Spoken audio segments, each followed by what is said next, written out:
When you step outside on a clear night and turn your eyes toward the sky, the darkness seems like a calm, silent canvas of gentle lights.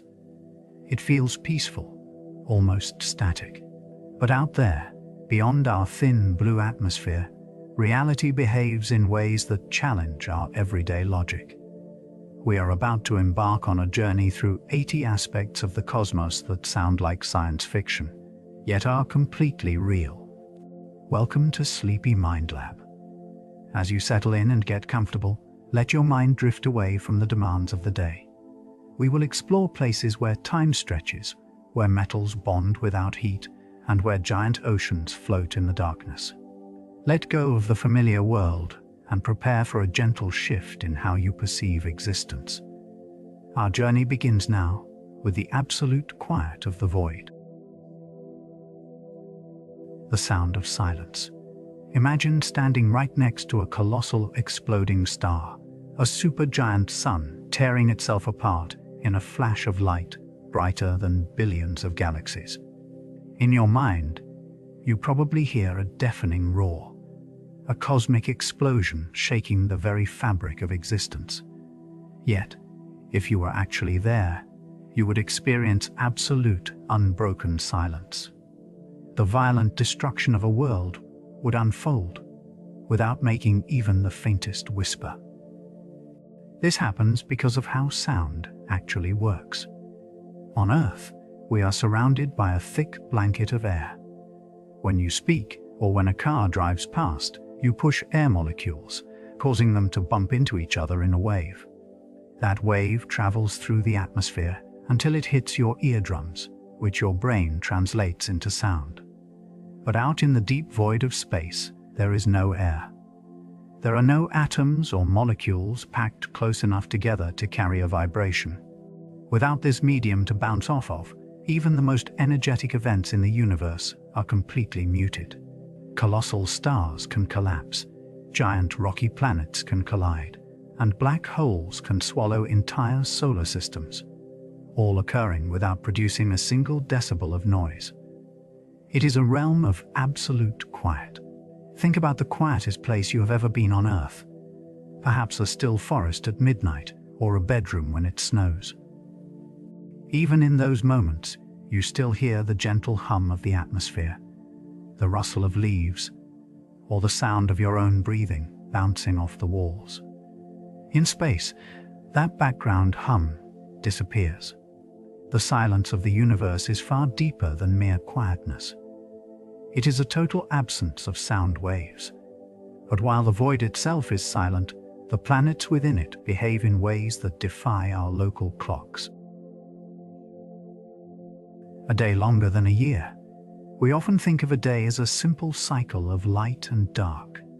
On Earth, this happens 24 times every single day-night sequence as our planet spins. But if we travel to our closest planetary neighbor, Venus, our basic understanding of time begins to bend.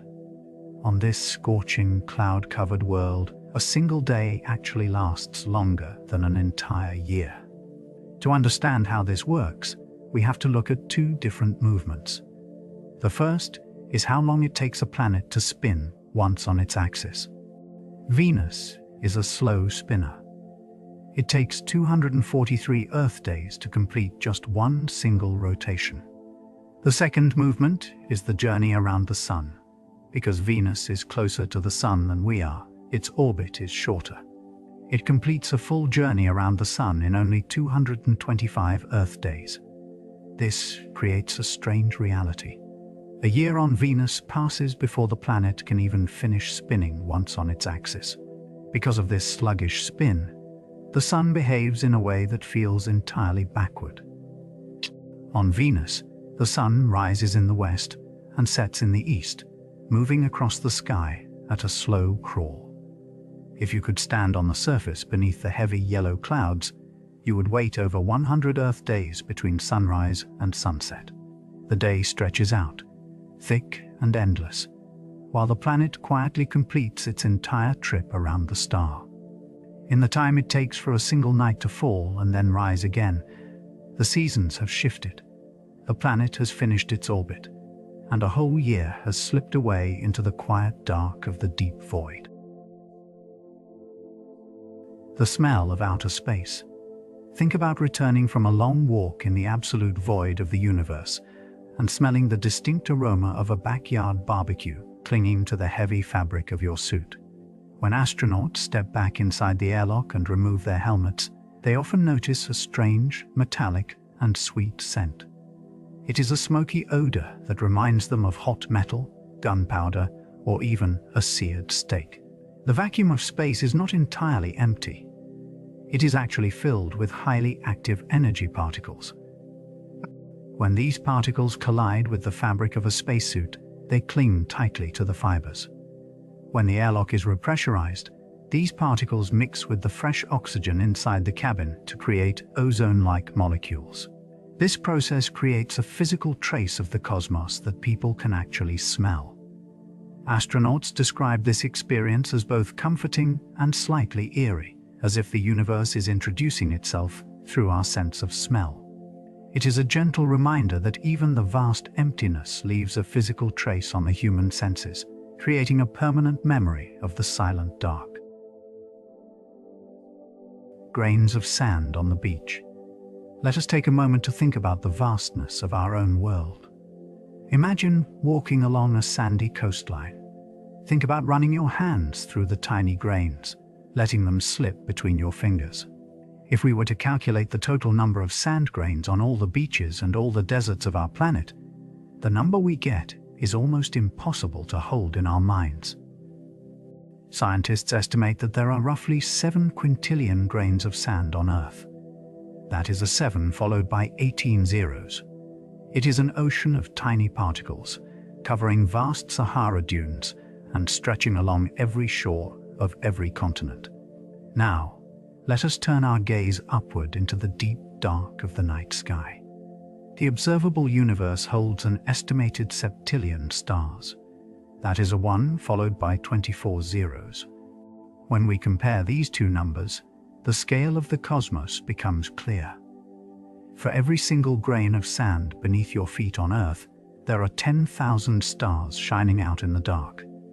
Every tiny speck of sand on every beach in Hawaii, every grain in the vast deserts of Africa, and every sandy riverbed across the globe represents 10,000 suns burning in the distance. Some of those stars are small and red, while others are blue giants that burn with intense heat. Many of these stars host their own systems of planets, with worlds we have yet to discover. We live on a tiny speck, looking out at a cosmic ocean that is far larger than we can easily imagine. As you drift off tonight, let the thought of this vast sky wash over you, reminding you of how quiet and beautiful the dark really is.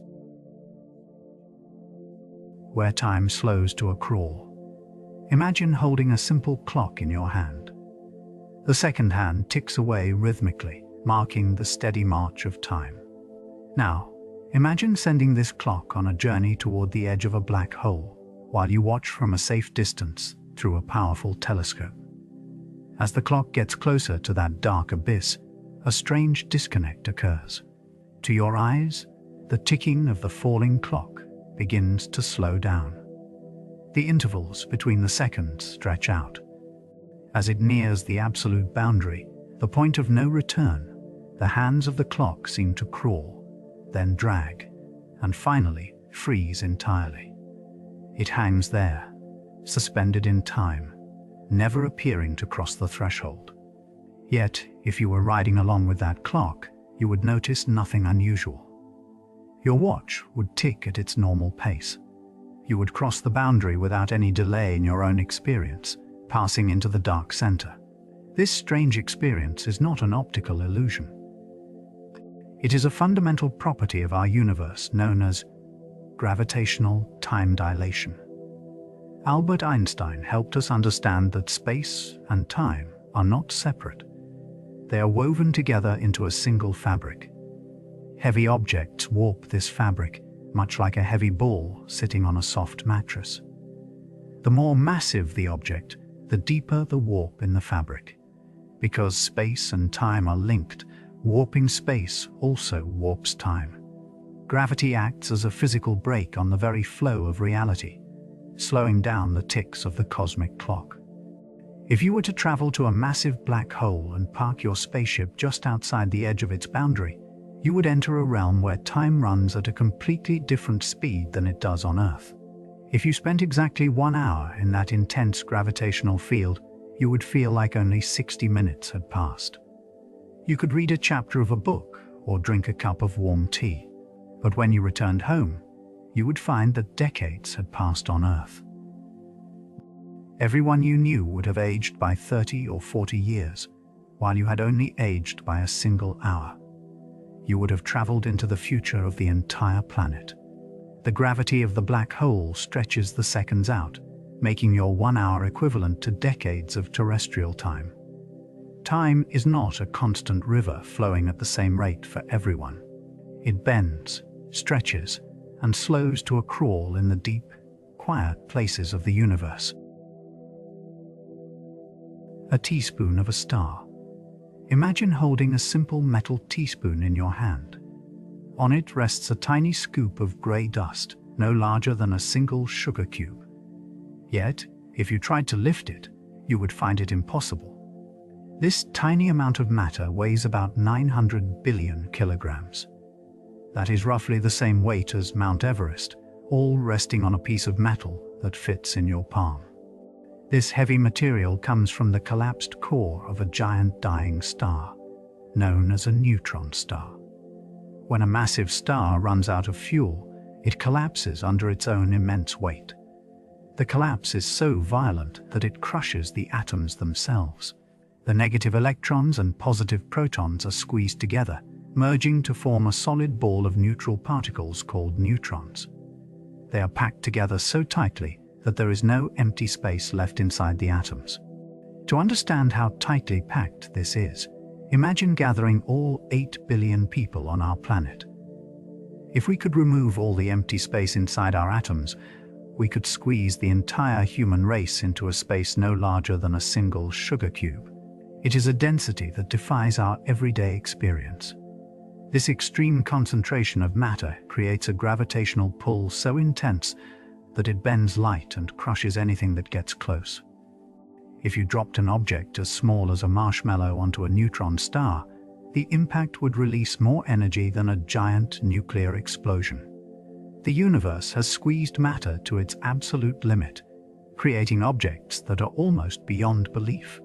Now, we must ask ourselves what happens when pieces of metal touch in the silent vacuum of space, without any air to separate them. Metal welded by the void. On Earth, if we take two clean pieces of metal and press them together, they will always remain separate. They might scratch or dent, but they will never become one. This happens because our atmosphere protects us. The air we breathe is rich in oxygen, which reacts with the surface of the metal almost instantly. This reaction creates a thin, invisible shield of oxide. It is a natural barrier that prevents the metal atoms of one piece from ever truly touching the atoms of the other piece. But out in the silent vacuum of space, the rules of physics shift. There is no air, and there is no oxygen to create that protective shield. If we take those same two clean pieces of metal and bring them together in the void, they will instantly and permanently fuse. They do not melt, and there is no heat or flame involved. Instead, the atoms of one piece simply slide next to the atoms of the other. The metals do not know they are separate pieces. To the atoms themselves, there is no boundary, and they flow together as if they had always been one single object. Space agencies call this process cold welding. While it sounds like a magical trick, it is actually a serious hazard for spacecraft. A simple antenna that needs to unfold, or a mechanical joint that must rotate, can suddenly lock up and fuse shut forever if their protective coatings wear away. It is a quiet reminder of how much our technology depends on the invisible shield of our atmosphere, and how quickly the behavior of simple matter changes when we step into the deep dark. An ocean floating in nothingness. Think of the cold, quiet blackness of the deep cosmos, far beyond the faint stars we can see with our own eyes. 12 billion light-years away, a giant black hole actively feeds on surrounding matter in the silence of the night. Wrapped around this cosmic monster is a reservoir of water vapor so immense that it challenges our basic understanding of scale. This is a massive cloud of floating moisture, drifting in the deep, freezing void of space. We often think of water as something special to our blue planet, a rare treasure that belongs only to our home. Yet, water is scattered throughout the universe in quantities we can barely comprehend. This particular reservoir holds 140 trillion times the water found in all of the oceans of Earth combined together. It spreads out across light years, a vast, misty shroud in the darkness, warming itself against the energy of the active, feeding black hole. Consider every river, every deep ocean trench, and every frozen ice cap on our own world. If we were to collect all of that moisture and multiply it by trillions, we would still only begin to touch the scale of this cosmic ocean. It exists as a quiet, warm vapor, instead of a liquid floating calmly in the emptiness of the deep void. This colossal cloud reminds us that the essential ingredients for life are not rare accidents unique to us. They are woven into the very fabric of the cosmos, waiting in the cold and silent spaces between the stars. As you drift off to sleep, let your mind rest on the thought of these massive reservoirs of water, floating quietly in the dark, 12 billion light-years away. The accelerating edge of reality. Why is the universe expanding faster today than it was billions of years ago? For a long time, we thought that gravity would eventually slow down the expansion of the cosmos. Gravity is the gentle, persistent pull that holds planets in their orbits and binds stars into massive galaxies. It is the cosmic glue trying to bring everything together. Yet when astronomers looked deep into the night sky, they discovered something completely unexpected. The expansion of our universe is not slowing down. Instead, it is speeding up, rushing outward into the void at an ever-increasing pace. This mysterious acceleration is driven by a force we call dark energy. We do not know what dark energy is, but we can see its influence everywhere. It makes up more than 68% of everything in the universe. It acts like a quiet, invisible pressure built into the very fabric of space. As space expands, more dark energy is created, which pushes space apart even faster. It is a strange cycle where empty space itself creates the very force that drives it apart. To understand this, think of a balloon that is expanding. If you stop blowing air into it, you expect it to stop growing. But with our universe, it is as if the balloon is inflating itself faster and faster with every passing second. Gravity tries to hold things together on a local scale, keeping our planet tied to the sun and our sun tied to the Milky Way. But on a larger scale, dark energy wins the battle. It stretches the spaces between galaxies, pushing them farther apart. Over vast spans of time, this cosmic acceleration will change the night sky completely. Right now, we can detect billions of distant galaxies shining in the dark. But as dark energy continues to push the universe apart, these galaxies are moving away from us. Eventually, they will travel away so fast that their light will never be able to reach us again. They will cross a cosmic horizon, disappearing into the dark forever. A future observer standing on Earth billions of years from now would find an empty sky, detecting nothing but our own local group of stars. They would have no way of knowing that other galaxies ever existed. The rest of the universe will have faded into the blackness of space. It is a quiet and lonely picture of the future. The cosmos is slowly stretching itself thin, separating islands of light until they are completely isolated in the infinite dark. But not all objects in the universe are bound to a galaxy or a star at all. Planets that wander alone. Imagine a world where there is no sun, no day, and no seasons, only perpetual pitch-black night. You are standing on a surface of solid ice, facing a sky filled with distant stars that never rise and never set. This is not a dead moon or a drifting asteroid. It is a giant world, wandering through the cold space between solar systems, entirely alone. These cosmic orphans are known as rogue planets. Long ago, when their home solar systems were still young and chaotic, massive planets pulled on each other with immense gravity.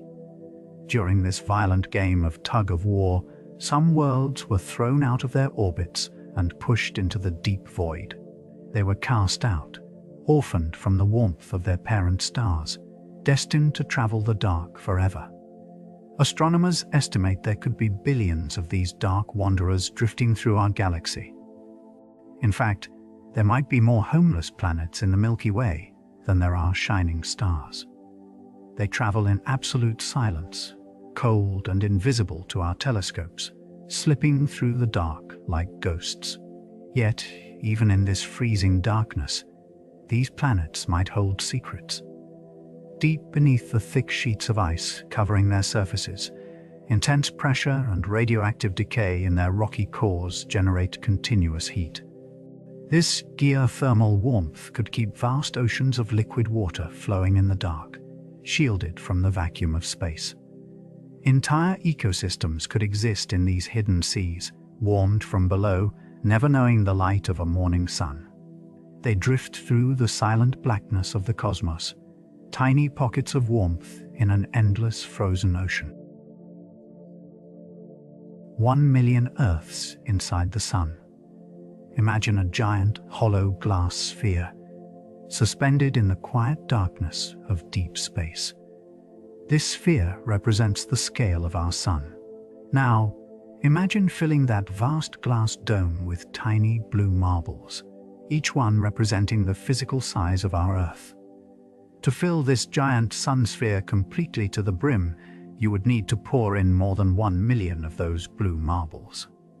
Our daily view of the sun as a small, gentle light in the daytime sky hides this immense physical reality. The sun is so vast that it contains more than 99% of all the matter in our entire solar system. Everything else we know, including all the other planets, the moons, and our own home, was formed from the tiny leftover scraps of cosmic dust. We live alongside a giant that holds nearly all the weight of our solar family. Against this scale, our entire planet is like a single blue grain of sand, lost in a vast, warm desert of light. The paper-thin rings of Saturn. Imagine holding a giant sheet of paper that stretches out for miles in every direction, yet remains as thin as a single page. This is the scale of the rings surrounding Saturn. They stretch across hundreds of thousands of kilometers of space, creating a grand, glowing disk. Yet, if you were to fly down and approach them from the side, you would find they are only about 10 meters thick. A house would easily tower over their entire thickness. This vast structure is not a solid road. It is made of billions of individual particles of water, ice, and rocky debris. Some of these pieces are as tiny as dust grains, while others are as large as houses or mountains. They orbit the planet together, like a highway of frozen jewels glittering in the sunlight. Each piece follows its own path, yet they all move together in a silent dance. The reason these billions of particles stay in such a flat plane is gravity. As the particles collide and pull on one another over millions of years, their upward and downward movements cancel out. They settle into a delicate sheet-like path around the middle of the planet, locked in place by the pull of the giant world beneath them. This flatness is so extreme that every few years, the rings seem to vanish. When Earth passes directly through the plane of the rings, they align edge-on to our telescopes. During these times, The giant rings become so thin against the dark backdrop of space that they disappear from our view entirely, leaving Saturn temporarily bare. It is a quiet reminder of how a structure so vast can also be so delicate, balancing on the edge of nothingness, floating in the dark. Static on your television screen. Remember when television screens went blank at night? If you turned the dial to a channel that did not exist, the screen filled with a shifting snow of black and white dots, accompanied by a soft, rushing hiss. We used to think of this static as simple noise, just a sign of a bad signal or local interference from nearby household appliances, like a vacuum cleaner or a blender running in the next room. In a way, it is indeed interference, caused by stray electromagnetic waves dancing through the air all around us, bouncing off buildings and trees. Yet, a tiny portion of that static has a far grander, much older origin. About 1% of the dancing snow on that old television screen is actually a message from the very beginning of our universe. It is the faint, cooled-down echo of the Big Bang itself, traveling through the cold darkness of space for over 13 billion years to reach your home antenna. When the universe was young, long before stars or galaxies ever formed, it was hot and dense, filled with a brilliant, blinding glow. As space expanded over billions of years, this light stretched out, cooling down until it became invisible microwave radiation. Today, it fills every single corner of the cosmos, bathing everything in a quiet, relic warmth. When you watched that static, you were watching the birth of space and time playing out on your screen.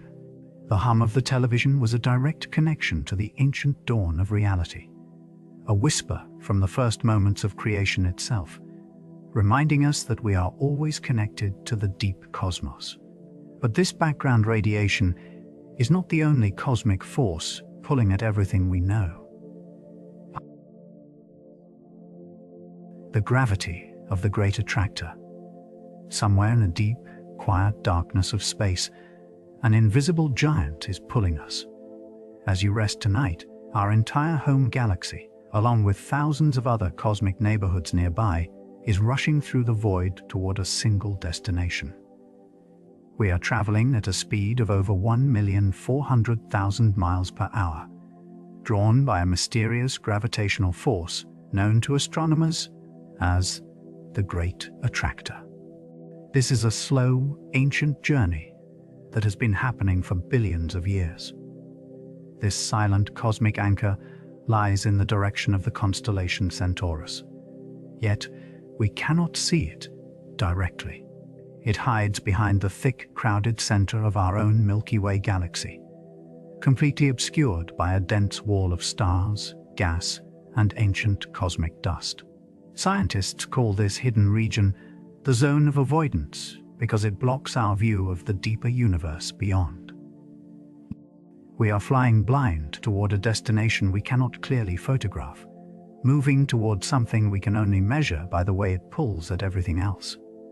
The sheer scale of this pull is difficult to comprehend. To drag entire clusters of galaxies, each containing trillions of stars, across hundreds of millions of light-years of space requires a gravitational force that defies imagination. It is the equivalent of tens of thousands of Milky Way galaxies crushed together into a single point in space. We are caught in an inescapable cosmic current, drifting together through the dark, guided by a silent, unseen pull from the great unknown. As we journey through the night, we simply flow along with this massive wave, carried toward a mystery at the very edge of our understanding. A volcano that dwarfs Everest. If you were to stand on the red, dusty plains of Mars, you would eventually notice a massive shadow rising on the horizon. This is Olympus Mons. It is a giant shield volcano so tall that its summit actually pokes out of the thin Martian atmosphere, reaching directly into the freezing vacuum of space. To understand its size, we can consider our own world. Mount Everest is the tallest point on Earth, But Olympus Mons is 3 times higher. It towers 25 kilometers into the sky. If you placed it on Earth, it would cover the entire state of Arizona, stretching across hundreds of kilometers. It is a wide dome that resembles a giant warrior shield lying on the ground. How did a volcano grow to such a size? On Earth, the outer crust is made of moving plates. As these plates drift over hot spots of lava, they create chains of smaller volcanoes, like the Hawaiian Islands. But the crust of Mars does not move. It is solid and still. Because of this, a single hot spot can feed lava to the exact same place for billions of years. The lava simply piles up, layer after layer, growing taller and wider without ever stopping. Yet, despite its height, the slope of this mountain is very gentle. If you stood at the very bottom, you would not encounter a steep cliff. The incline is so gradual that you would not even realize you were climbing a mountain. The peak would be hidden far beyond the horizon, lost in the curve of the planet itself. You would simply feel like you were walking on a flat plain that slowly rises into the quiet dark. The cold Martian wind sweeps over its ancient, silent slopes, where no eruption has occurred for millions of years. Liquids boiling in the frozen void. What happens to a glass of liquid water thrown directly into the open vacuum of space? We often think of space as a freezing cold void, so your first guess might be that the water instantly solidifies into a block of solid ice. However, the reality of the cosmos is far stranger. Because there is absolutely no air pressure in the empty void of space, there is nothing pushing down on the water to keep its molecules bound together as a liquid. Without this atmospheric pressure, the boiling point of the water drops instantly below its actual temperature. The liquid begins to boil violently, turning to vapor in a fraction of a second. Yet, as this water rapidly evaporates, it draws heat away from itself at an extreme rate.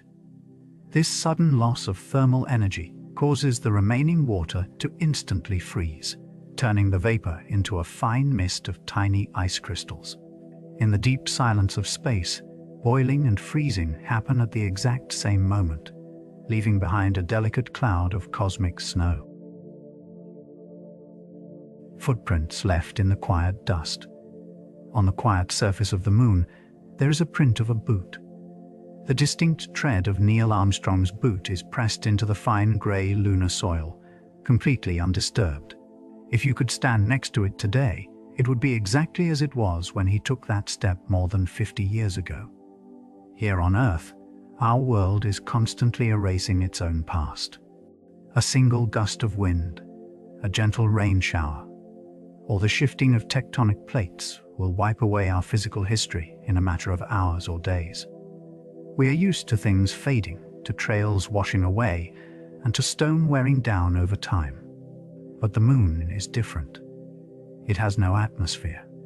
It has no wind to blow the dust, no rain to wash the soil away, and no oceans to rise and fall.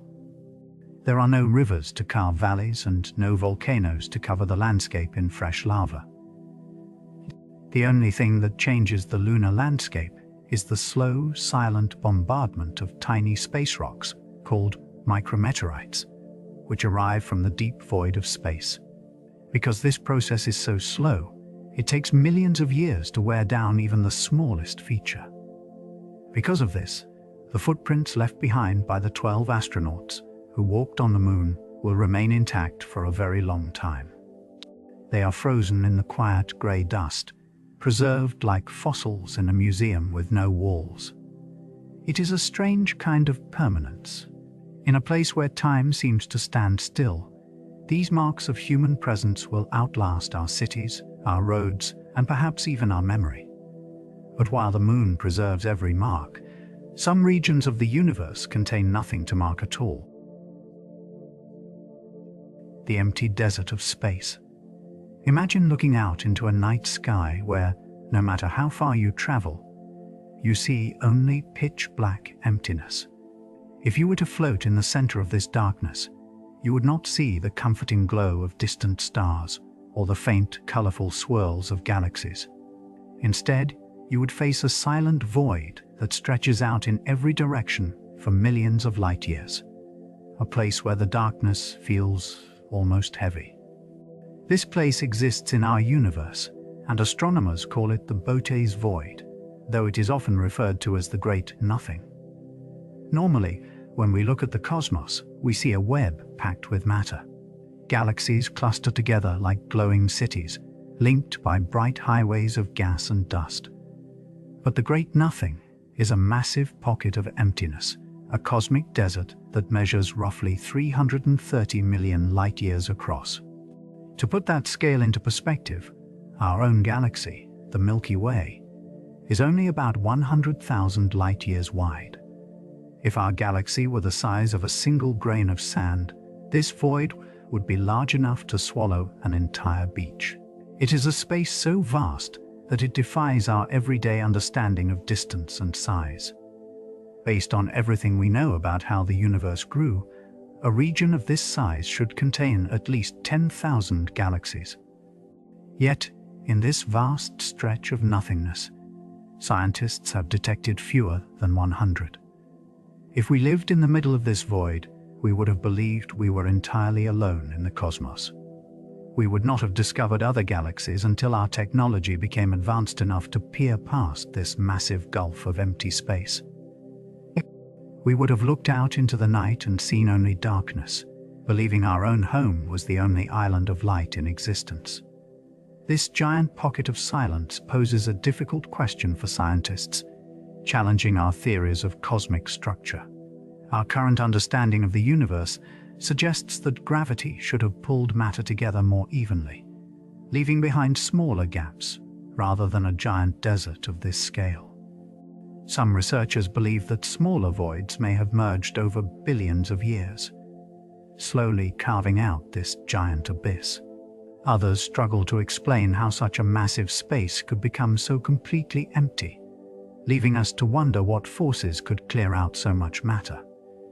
It remains one of the largest mysteries in the cosmos, a quiet ocean of nothingness, floating between the bright, crowded islands of our universe. Rain made of solid diamond. Imagine floating deep inside the thick atmosphere of a giant, icy world like Uranus or Neptune. Around you, the air is dense, warm, and heavy with methane gas. Suddenly, massive bolts of lightning crack through the sky. This powerful electrical energy tears the methane molecules apart, leaving behind clouds of dark carbon soot. Slowly, this black soot begins to drift downward, sinking into the deeper layers of the planet. As the soot falls, the weight of the atmosphere above it increases. The pressure and heat rise to levels that are impossible to find on the surface of the Earth. Under this crushing force, the carbon atoms are squeezed tightly together. First, the soot transforms into soft, dark graphite, similar to the material inside a pencil. But the descent does not stop. As the graphite drops thousands of miles further down, the pressure becomes even more intense. The carbon atoms are forced into a rigid, sparkling structure, turning into solid, glittering diamonds. Millions of tons of these stones, some perhaps as large as pebbles, rain down through the warm depths of the planet. They fall like frozen raindrops, sparkling in the dark, hot wind. Even deeper down, near the hot core of the world, the heat becomes so intense that even these diamonds may melt. Scientists believe there could be vast oceans of liquid carbon, where giant chunks of solid diamond float like icebergs in a glittering sea. It is a strange, beautiful cycle, where the extreme physics of the outer solar system turn simple soot into a treasure storm. These distant, quiet worlds hold secrets that challenge our understanding of what is possible, reminding us of the quiet wonders hidden in the dark. The speed limit of gravity. If our sun suddenly vanished from the very center of the solar system, we would not feel its absence right away. It is easy to imagine that the Earth would instantly fly off into the cold void of space, suddenly freed from the heavy gravitational pull that keeps us in place. But gravity does not work like an instantaneous tether. It does not snap all at once across the darkness. Instead, gravity has a strict speed limit. Like light, gravity travels in waves through the fabric of space. These gravitational waves move at the absolute speed limit of our universe, which is about 300,000 kilometers per second. Because of this universal limit, the news of the sun disappearing has to travel across the vast distance to reach our planet. The space between us is a pathway, and even the most fundamental forces must walk down it. It takes exactly 8 minutes and 20 seconds for light from the sun to travel to Earth. The same is true for gravity. For 8 minutes and 20 seconds after the sun vanished, we would still see it shining warmly in our sky. The Earth would continue to curve along its normal path. During those minutes, we would be orbiting a ghost sun in the dark, held in place by a pull that no longer exists at the source. Only when those 8 minutes and 20 seconds pass would the sky suddenly turn black, and only then would our planet drift away in a straight line into the dark cosmic ocean. Until that wave of gravity arrives, we remain suspended in a past reality. This delay reveals that when we look at the sky, we are always looking back in time. Light that traveled from the past. When you gaze toward the stars tonight, you see the universe as it was in the past, rather than how it exists right now. Every point of light shining in the dark is a message from a different era. The moon you see in the evening sky is not the moon of this exact moment. It is the moon of 1 second ago. The warm light from the sun takes about 8 minutes to cross the vast space to reach your skin. If the sun suddenly stopped shining, you would continue to feel its warmth and see its bright light for 8 full minutes before the darkness arrived. As we look further out into the deep void, this delay grows much longer. The bright stars that form the familiar shapes in our night sky are much farther away than our neighborly sun. Many of those stars are tens, hundreds, or even thousands of years in the past. The glow you see from a star tonight might have started its journey across the empty cold before the rise of ancient human civilizations on our world. Some of those distant suns may have already collapsed and died, yet their ancient light is still traveling through the dark, finally reaching your eyes tonight. The night sky is a living history book, with each page written at a different moment in time. When you step outside and look up, you are looking backward through history. You are seeing the universe as a beautiful collection of old echoes, where the ancient past and the present moment meet in a single quiet second. It is a reminder that we are always looking back, watching the universe live out its long history, one star at a time. Glass raining sideways in the wind. Imagine floating in the deep silence of space and coming across a planet of the most brilliant cobalt blue. It looks like a peaceful oasis, a serene water world reminiscent of our own home. But this beautiful exterior is a deadly illusion. On this alien world, designated HD 189733b, the color does not come from deep, gentle oceans of liquid water. Instead, it comes from a thick, scorching atmosphere filled with tiny particles of silicate, which is the key ingredient in glass. These tiny silicate droplets reflect the blue light of their parent star, creating a false promise of a peaceful sea. Beneath those bright, inviting clouds, the conditions are hostile. The planet is locked in a tight orbit around its star, heating the atmosphere to over 900 degrees Celsius. This extreme heat creates ferocious winds that sweep across the planet at 7,000 kilometers per hour. That is nearly 7 times the speed of sound, a speed that defies imagination. These screaming winds blow so fast that they could travel around the entire Earth in only 6 hours. If you stood on this world, the rain would not fall gently from the sky. The howling winds blow the molten silicate sideways, whipping it across the horizon in a horizontal storm of liquid glass. Anyone or anything in its path would be instantly shredded by millions of sharp, molten shards traveling faster than a bullet. It is a place where beauty and terror coexist in the dark, a striking reminder that the cosmos holds worlds far more hostile than we can ever fathom. As we drift further away, the cobalt sphere slowly fades back into the quiet, dark, beautiful, lonely, and deadly. The moon is slowly leaving us. Why is our closest celestial companion slowly running away from us? Every single night, the familiar white sphere glowing in the dark sky is actually slightly further away than it was the night before.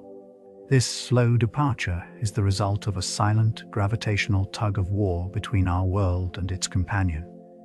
The story begins with the oceans on our planet. As the moon orbits the Earth, its gravitational pull tugs on our seas, creating the daily rise and fall of the tides. Because the Earth rotates faster than the moon orbits us, this tidal bulge of water is pulled slightly ahead of the moon.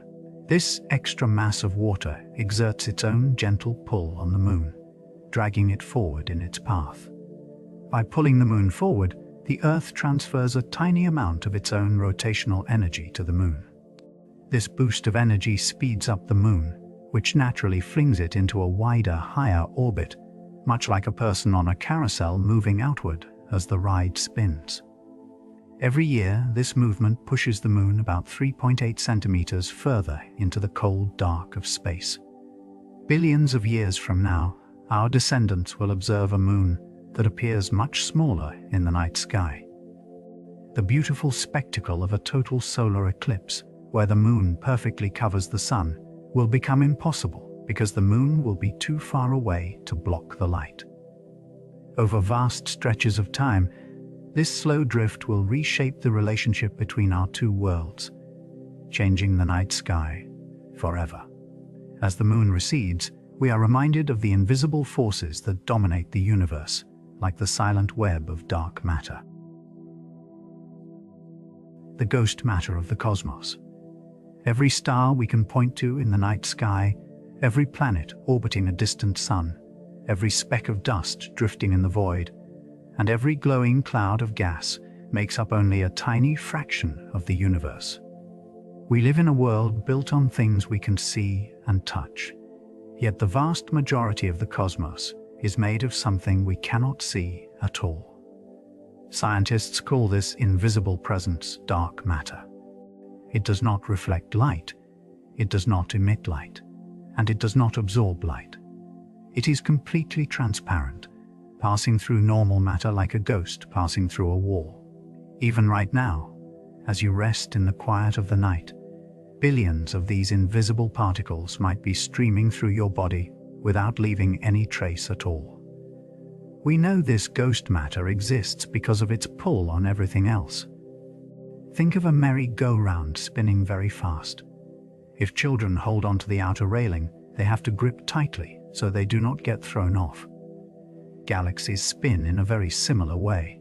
They rotate at speeds so high that the gravity of all the stars, planets, and gas we can see is simply not strong enough to hold them together. By the known laws of physics, these giant stellar islands should have flung their stars out into the deep, dark billions of years ago.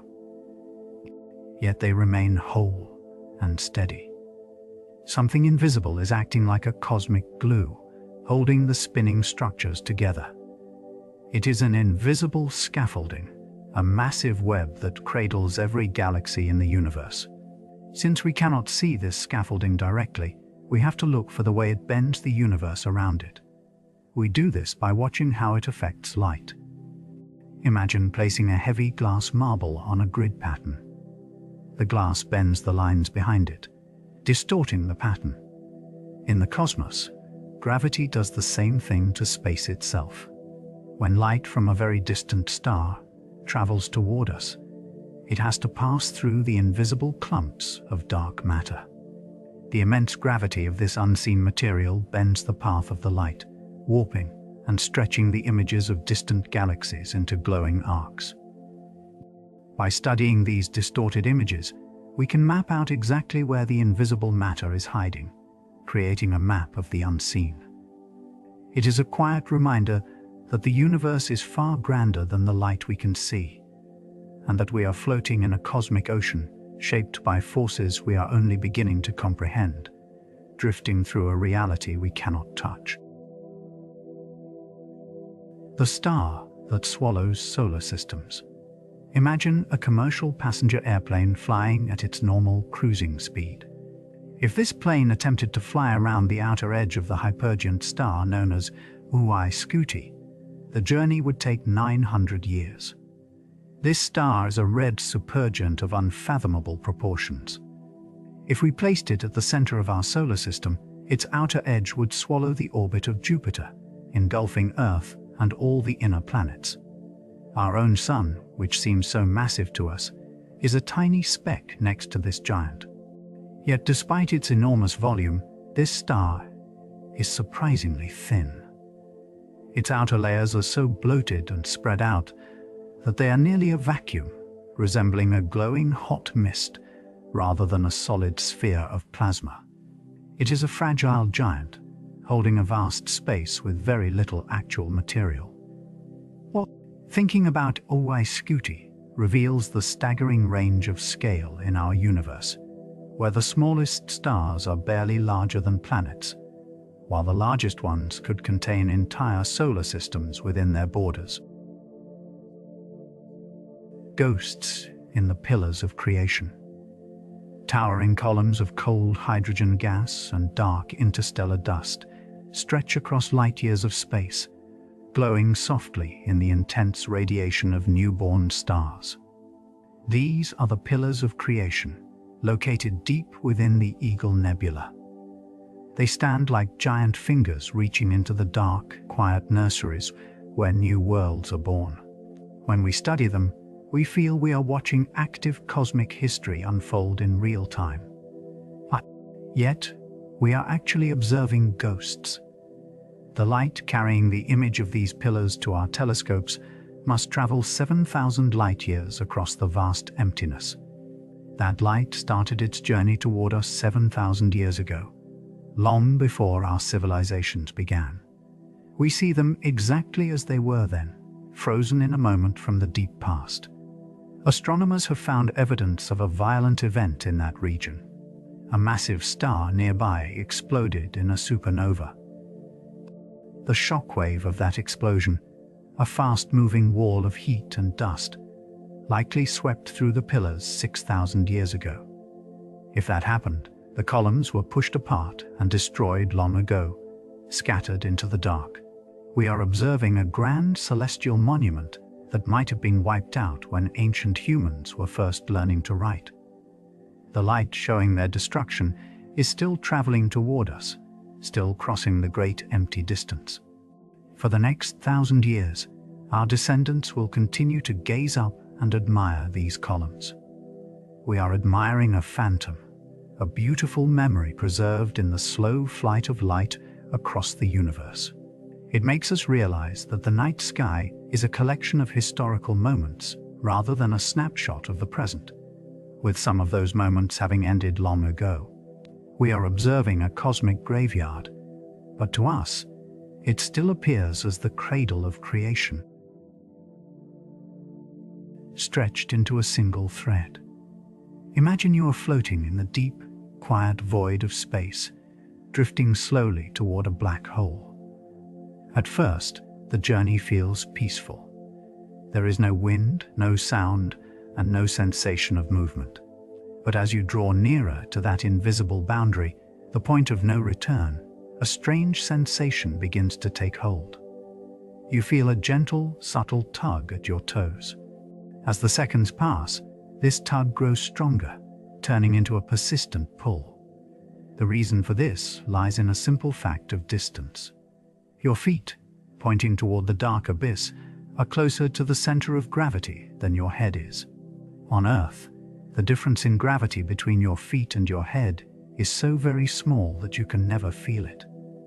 But near a black hole, that tiny difference in distance becomes a matter of life and death. This phenomenon is what physicists call a tidal force. It is the exact same gravitational interaction that causes the oceans on Earth to rise and fall in tides, though on a scale that is far more extreme. Because the strength of gravity falls off quickly with distance, the gravitational pull on your feet becomes thousands of times stronger than the pull on your head. As you fall, this massive difference begins to stretch your body. You are pulled longer and longer, like a piece of warm dough, while the space around you squeezes your shoulders and sides inward. Scientists actually call this process spaghettification, a playful name for a terrifying reality. It is a process that cannot be stopped by any engine or shield.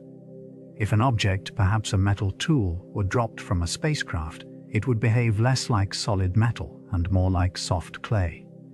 The front of the tool pulls away from the back, stretching into a long, thin wire. Eventually, the force becomes so great that the molecular bonds holding the material together simply fail. Even the atoms themselves cannot withstand the stretch. They are pulled apart, forming a stream of individual particles that glow with heat as they accelerate. Every object, whether it is a human, a steel ship, or a giant planet, is reduced to a single thread of matter before it crosses the threshold. It is a quiet, absolute transition happening in the deep silence where no sound can exist.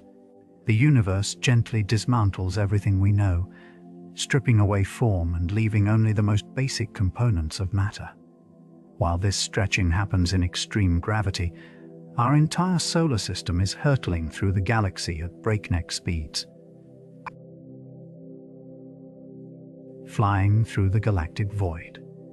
Right now, as you sit quietly and listen to these words, you probably feel completely still. The room around you is silent, the air is calm, and everything seems at rest. But in reality, you are hurtling through the dark void of space at a speed that is almost impossible to imagine. Our planet is carrying us forward at about 720,000 kilometers per hour. We often think of our solar system as a flat, stable family of worlds, with the planets calmly tracing neat, repeating circles around a stationary sun. But the sun itself is never still. It is traveling on a grand journey, orbiting the distant, glowing center of the Milky Way galaxy. As the giant sun rushes forward through the cosmic dark, it drags all of us along in its gravitational wake. Because of this constant, rapid forward motion, the paths of the planets are not flat circles at all. Instead, they trace a beautiful, giant spiral through the universe. It is like a cosmic corkscrew, with Earth and her sister worlds twisting through the dark, carving a path that we will never cross again. Every single second, we enter brand new territory in the deep cosmos. It takes our sun about 230 million years to complete just one single orbit around the center of our galaxy. The last time our planet was in this exact spot in the galactic circle, the very first dinosaurs were just beginning to walk the Earth. We are passengers on a magnificent, silent spaceship, drifting through a galaxy that is itself drifting through the deep, quiet dark of the universe. Gold born in a cosmic collision. If you wear a gold ring, or if you have ever held a gold coin, you are holding a fragment of a cosmic cataclysm. Every single ounce of gold on our planet has a violent history. It did not originate deep within the Earth, nor did it come from the gentle death of ordinary stars. Even brilliant supernovae lack the pressure needed to forge elements like gold and platinum. Instead, we must look to the most dense objects in the universe. Imagine two dead suns, known as neutron stars, locked in a spiral dance. These stars are so dense that a single teaspoon of their material weighs billions of tons. Orbiting closer, they whip around each other at nearly the speed of light. When they finally collide, they release an explosion called a kilonova. This collision is so violent that it rips the fabric of space and sends out a massive spray of free neutrons. In the extreme heat and pressure of this crash, nearby atoms absorb these neutrons at a rapid rate. They grow heavier and heavier in a fraction of a second, transforming into precious metals like gold, platinum, and uranium. This cosmic dust drifted for billions of years, eventually forming our Earth. The gold band on a finger is a physical reminder of two dead stars colliding in the deep dark of space, long before our world existed. Every piece of jewelry we cherish is actually a relic from a time before our sun was born. These celestial events are rare and distant, yet their ancient debris is woven into the fabric of our lives. As you rest tonight, think of how the history of the universe is written in the items we touch, connecting us to the quiet cosmos. Lakes of fuel on Titan. Imagine standing on a world where the sky is a thick, hazy orange. The mountains around you are made of frozen water ice instead of stone, packed so hard by the intense cold that it behaves like solid granite. Through this freezing landscape, quiet rivers flow, carving channels through the ice and spilling into wide, calm lakes. But this liquid is not water. It is liquid methane, a substance we know on Earth as a highly flammable gas. On Saturn's giant moon, Titan, the temperature is nearly 300 degrees below zero. In this extreme deep freeze, methane behaves exactly like water does on our own planet. It evaporates into the atmosphere, condenses into thick orange clouds, and falls back to the surface as gentle rain. This alien rain carves deep canyons, washes over the icy plains, and fills massive, quiet basins. One of these seas, Ligeia Mare, is larger than Lake Superior, filled entirely with liquid fuel. If you stood on the shoreline of this petrol sea, the waves would lap gently against the frozen banks, moving much slower than waves on Earth due to the low gravity. The air is dense and heavy, smelling faintly of organic chemicals. This strange world reveals that weather and hydrology are not unique to Earth. They can happen anywhere. The temperature is just right for a substance to shift between gas and liquid. On Titan, the familiar cycle of water is replaced by a cycle of cold, liquid hydrocarbons. It is a reminder that nature can build familiar patterns using completely different ingredients, creating rivers, clouds, and oceans out of things we would never expect. It challenges our idea of what a wet world can be. But while liquid flows easily on Titan, energy inside our own sun takes an agonizingly long time to escape. The long journey of solar light. When you step outside on a warm day and feel the sun on your skin, it feels almost instant. That light traveled 93 million miles through the cold void of space to reach you, taking only about 8 minutes and 20 seconds to make the crossing. But those 8 minutes are only the very end of a much longer, a much older journey. The light warming your skin was actually born deep inside the core of the sun, more than 100,000 years ago. In that crowded, crushing center, gravity presses hydrogen atoms together so tightly that they fuse, releasing tiny packets of energy called photons. One might expect a particle of light to zoom straight out into space. Instead, the core of the sun is so packed with matter that the newborn light cannot travel more than a fraction of a millimeter before crashing into a particle of hydrogen or helium. Each collision sends the photon bouncing in a random new direction. It takes a single step forward, then is bounced backward, sideways, and in circles. Scientists call this path a random walk. The light is trapped in a giant, chaotic game of pinball, slowly making its way toward the surface. This slow bounce takes a staggering amount of time. By the time a single photon finally reaches the outer surface of the sun and escapes into the freedom of space, over 100,000 years have passed. The sunlight gracing our Earth today began its journey when woolly mammoths still walked the planet, and humans lived through the last ice age. The warmth you feel on your skin is a gentle touch from the deep, ancient history of our star. The star that will never die. A glowing ember of carbon and oxygen, about the size of our Earth, drifts alone in the empty dark of the cosmos. This is a white dwarf, the dense remnant of a dead star. It no longer generates any new energy of its own. Instead, it simply holds onto the immense heat from its past life, slowly releasing it into the cold void of space. This cooling process takes an unimaginably long time. In fact, it takes trillions of years for one of these objects to cool down completely.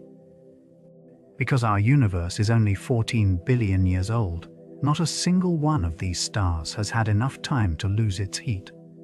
Eventually, when they do, they will fade into cold, dark objects called black dwarfs. As they cool, the carbon inside them will compress and organize under the intense pressure of gravity. Over trillions of years, these quiet embers will slowly crystallize, turning into massive, planet-sized diamonds floating silently in the dark, outlasting almost everything else in the universe. Magnifying glass of the cosmos. Imagine holding up a magnifying glass to read tiny print. The curved glass bends the light, stretching the letters so they become large enough for your eyes to see. Deep in the cosmos, nature does the exact same thing, but instead of using glass, it uses gravity. Massive objects, like giant clusters of galaxies containing billions of stars, have so much gravity that they actually warp the very fabric of space around them. When light from an even more distant galaxy travels toward us, it cannot go in a straight line. It has to follow the curved path created by the heavy galaxy cluster in the middle. This effect is called gravitational lensing. It was one of the most famous predictions made by Albert Einstein over 100 years ago. Astronomers use these giant cosmic lenses to study the deepest corners of the universe, searching for the very first stars. Without this natural amplification, the light from the earliest, most distant galaxies would be far too faint for even our most powerful telescopes to detect. The intervening clusters act like massive magnifying glasses in the sky, brightening and amplifying the objects hiding directly behind them. These distant objects, normally hidden in the shadows of the cosmos, are brought into sharp focus, revealing secrets from billions of years ago.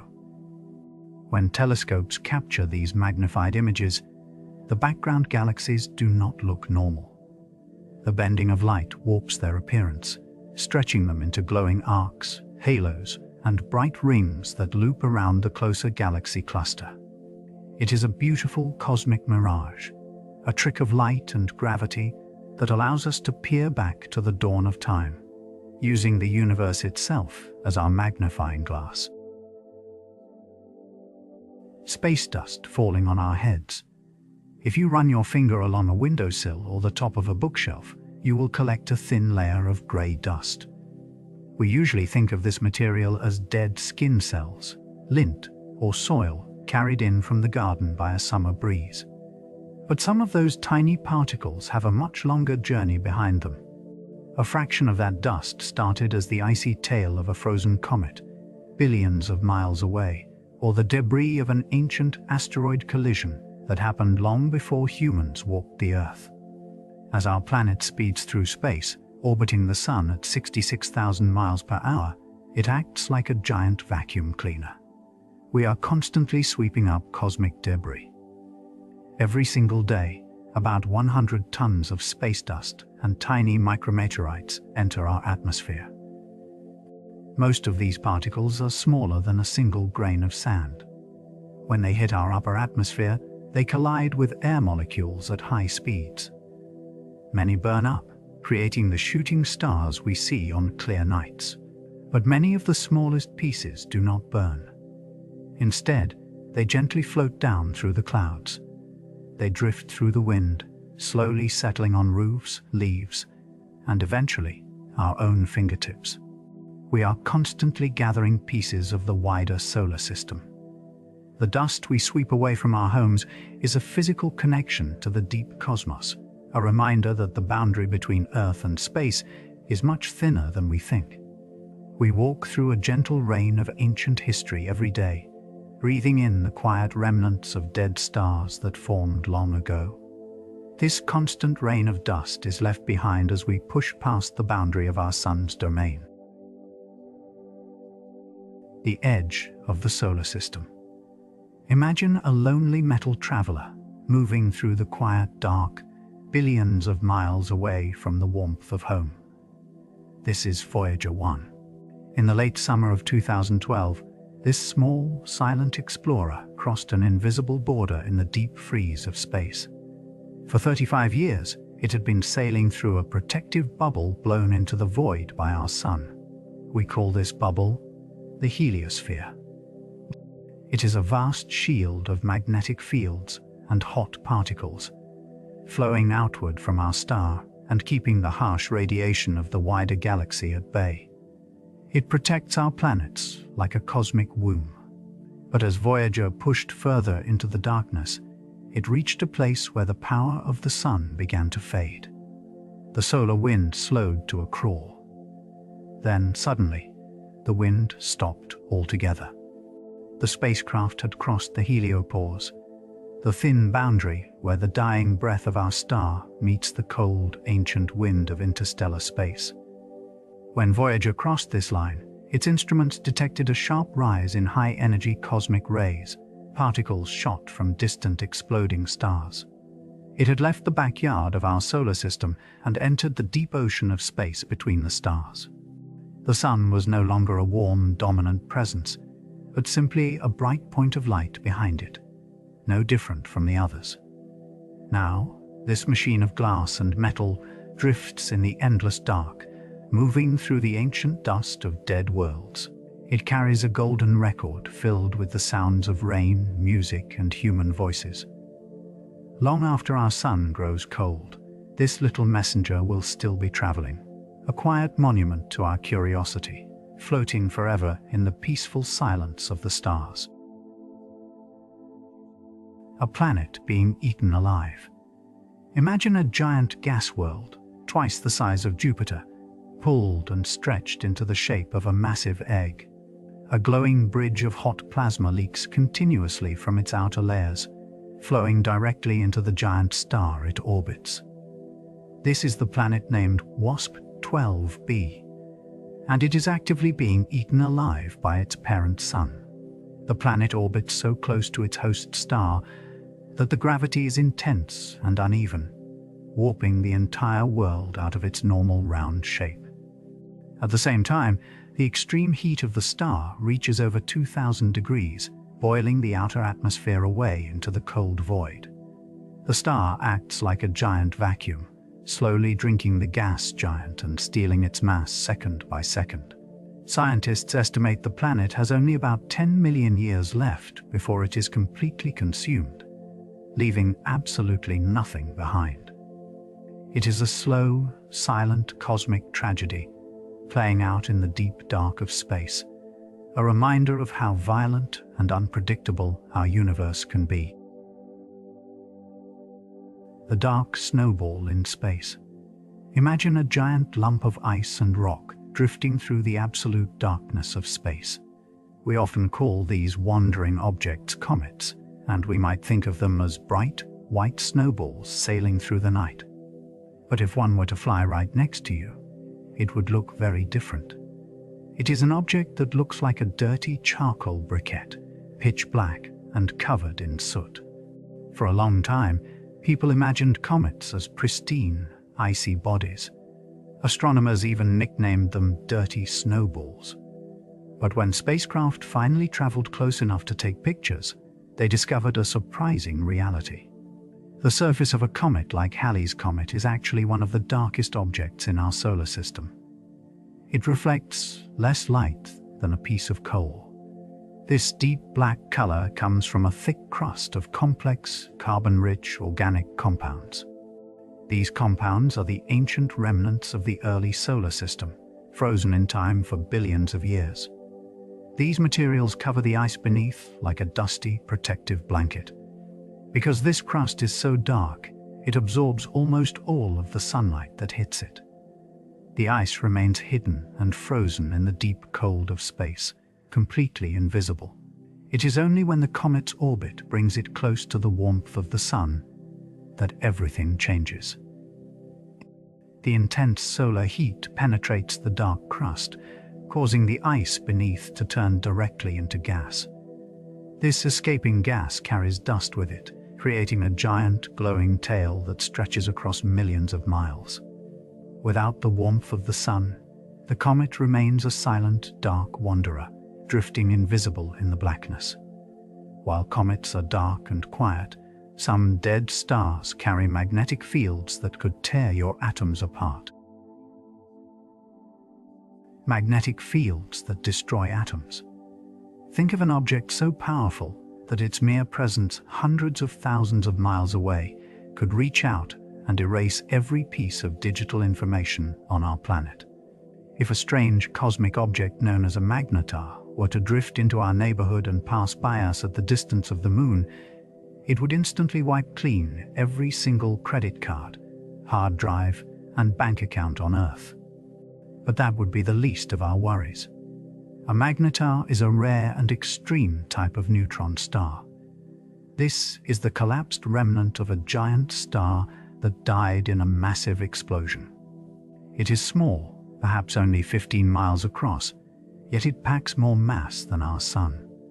What makes a magnetar truly terrifying is its magnetic field. We are used to the magnetic field of the Earth, which gently guides compass needles toward the North Pole. A magnetar possesses a magnetic field that is 1 trillion times stronger than the one surrounding our own planet. At this level of power, magnetism stops being a gentle force that pulls on iron filings. Instead, it becomes a force of cosmic destruction. If you were to get too close to a magnetar, the physics of your body would simply break down.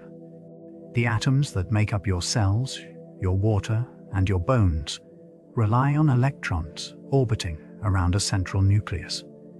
Usually, these electron clouds are shaped like spheres.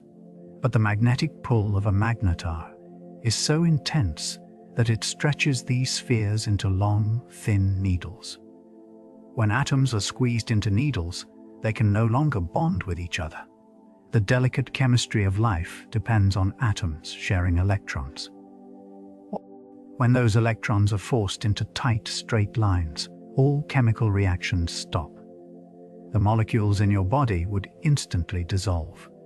The structures holding your cells together would vanish, turning everything into a formless mist of stretched atoms. In a fraction of a second, any living thing would simply cease to exist. Even the empty space around the magnetar is altered by this force. The vacuum itself becomes polarized, bending light in strange ways.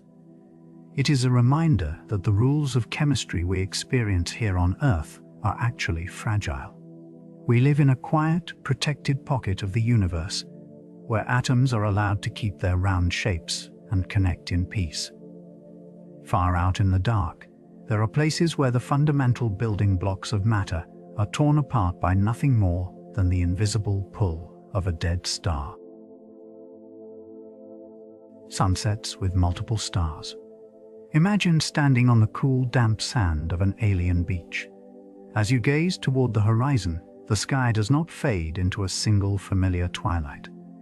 Instead, you watch two distinct suns sinking slowly toward the water. One sun is a large, warm orange orb, while the other is a smaller, brilliant blue spark. As they descend, you notice your own shadow stretching out behind you, split into two separate paths pointing in slightly different directions. It is easy to assume that our own solar system, with its single steady sun, is the standard model for the universe. Yet, observations of the night sky tell a different story. Single stars like our Sun are actually in the minority. More than half of the stars you see in the night sky are not alone. They exist in binary or multiple systems, locked forever in a cosmic dance around a common center of gravity. These partner stars loop around one another, sometimes so close that they share outer layers of hot gas, and sometimes separated by vast freezing gulfs of empty space. On a planet orbiting such a system, the concept of a day changes completely. You might experience a daytime with two bright suns high overhead, casting sharp, overlapping shadows. Or perhaps one sun rises just as the other sets, bathing the landscape in perpetual shifting light, with no true night at all. Time would be measured by the slow wheeling of sister stars, instead of a simple spin of the Earth.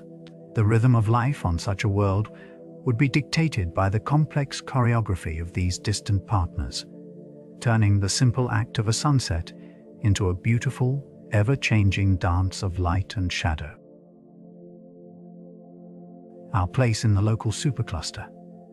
Think about the address you write on an envelope. You start with a name, then a street, a city, and a country. That country is part of a larger continent, which sits on our planet.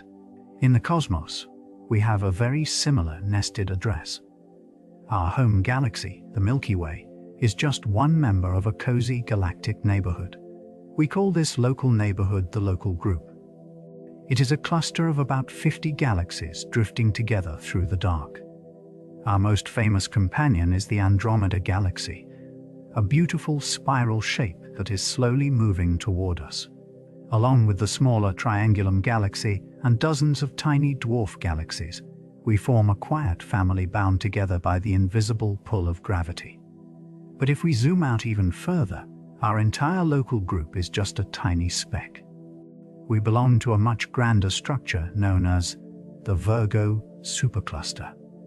This massive web of stars and gas spans 110 million light-years from one side to the other. It holds at least 100 different galaxy groups, which together contain thousands of individual galaxies. When we consider this vast scale, our entire world feels like a speck of dust, sitting on a speck of dust, inside a cosmic city that is itself just a single point of light in a much larger sky. We are nested within layers of reality that stretch far beyond what our minds can easily grasp. We are like travelers on a ship, sailing through a vast archipelago of light, surrounded by the deep, dark ocean of the cosmos. This nesting of structures reminds us of our quiet place in the grand design, connected to everything else by gravity. Yet even inside these massive structures, familiar features are constantly changing. The shrinking red storm. A swirling crimson hurricane has raged on the largest planet in our solar system for hundreds of years. This is the Great Red Spot of Jupiter, a colossal storm that dominates the face of the giant planet. For generations, stargazers have pointed their telescopes at this giant atmospheric vortex. When astronomers first recorded detailed observations of the storm in the 17th century, its scale was hard to comprehend. It was a massive oval, wide enough that 3 Earths could fit side by side inside its borders. It seemed like a permanent feature of the solar system, a constant swirl of red clouds in a cold sky. For a very long time, people assumed this storm would last forever.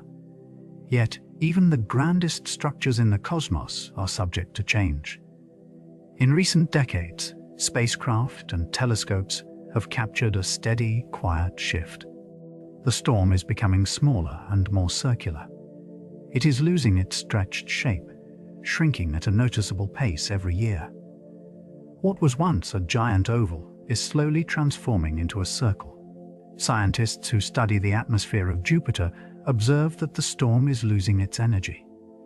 The high winds that feed this colossal vortex are changing, and the smaller storms that once joined the spot and gave it strength are no longer doing so. Some believe that the storm is slowly running out of fuel. It is possible that within our lifetimes, the famous red spot will fade away entirely. The oldest and largest storm we have ever observed might simply vanish into the quiet bands of clouds that surround the planet, leaving behind a smooth, calm sky where a titan once ruled. Our solar system will lose one of its most famous features, leaving us with only memories of the Great Red Eye. The brightest beacons in the dark. We often think of black holes as cosmic drains, places of absolute darkness where light goes to die. Yet, some of the brightest, most dazzling objects in the entire universe are powered by these exact same sinks of complete darkness. When astronomers first spotted these intensely bright, point-like energy sources in the deep sky, they called them quasi-stellar radio sources, a phrase we now shorten to quasars. At the heart of every quasar lies a supermassive black hole, a gravitational giant millions or even billions of times heavier than our own sun. This monster is surrounded by a swirling disk of gas, dust, and stray stars, all trapped in a violent cosmic whirlpool. As this massive amount of matter spirals closer and closer to the edge of the black hole, it gets squeezed and compressed. The friction from all these particles rubbing together at nearly the speed of light generates an unimaginable amount of heat. As we float in the quiet night, we can try to grasp the scale. The gravitational pull of this black hole is so immense that it draws in entire solar systems, tearing apart anything that wanders too close. Gas and dust do not fall straight down. Instead, they spin in a flat, rapidly rotating ring. This ring, known as an accretion disk, is where this energy is born. The inner edge rubs against the outer layers at speeds we cannot comprehend, converting motion into sheer thermal energy. It is an engine of light that turns destruction into creation. Think of it like rubbing your hands together on a cold day to create warmth, but scaled up to a cosmic level. The friction heats the matter to millions of degrees, glowing with a brilliant light that shines across the vast emptiness of space. The black hole remains completely dark, but the ring screaming around it becomes a brilliant beacon.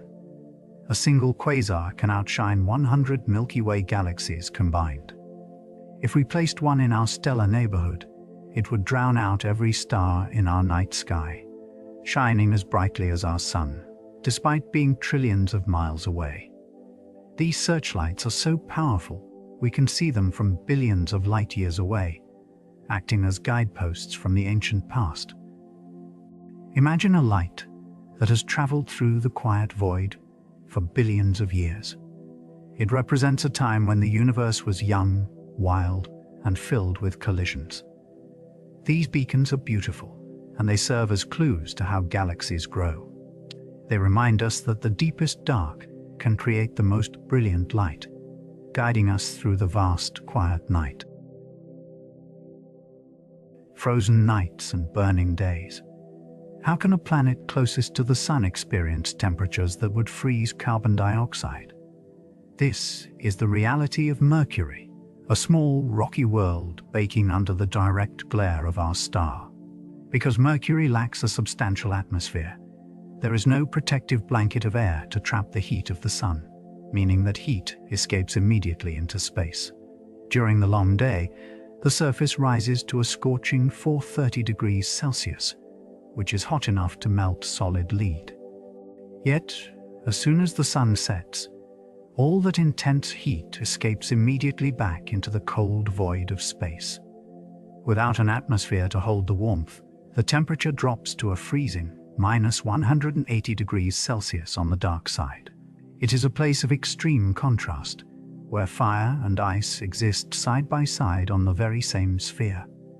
These extreme swings remind us that energy is temporary, leading to the ultimate end of all cosmic light. The cold, silent end of everything. Imagine a future so distant that the last stars have burned out, leaving only cold, black remnants drifting in the dark. If you were there, drifting in the deep void, you would experience only total darkness. Every galaxy has faded, and the night sky is completely black. This is the stage of the universe that scientists call the heat death, a time when all energy has spread out so evenly that nothing new can ever happen. To understand how we get to this point, we can think about a simple cup of hot tea sitting on a table. Over time, the heat from the tea spreads out into the cooler air of the room. Eventually, the tea and the room reach the exact same temperature. The heat is still there, but it is scattered, and it can no longer do any work. The universe behaves in the very same way. This is driven by a rule of nature known as the second law of thermodynamics, which states that systems naturally move toward a state of maximum disorder, or entropy. In our universe, energy starts concentrated in stars and galaxies, but it slowly spreads out into the cold void, leaving everything at the exact same temperature. One day, trillions of years from now, the cosmos will run out of the gas needed to build new stars. The stars that already exist will slowly burn through their remaining fuel and fade away. Red dwarfs, the longest living stars, will finally go dark, leaving behind cold spheres of helium and carbon. Even the massive black holes, which once ruled the centers of galaxies, will slowly begin to disappear. They will slowly leak energy over vast stretches of time through a process of evaporation, fading away until they vanish with a quiet sigh. This process takes a span of years so long that we do not even have a name for it, a number written with 100 zeros. When the last black hole has dissolved, the universe will be left in a state of perfect stillness. No stars will shine, no planets will orbit, and no warmth will remain. All the matter in existence will be spread out so thinly across the vast cosmos that particles will rarely ever meet. It will be a vast, silent ocean of nothingness, completely uniform, dark, and quiet. There is a strange, peaceful beauty in this final state.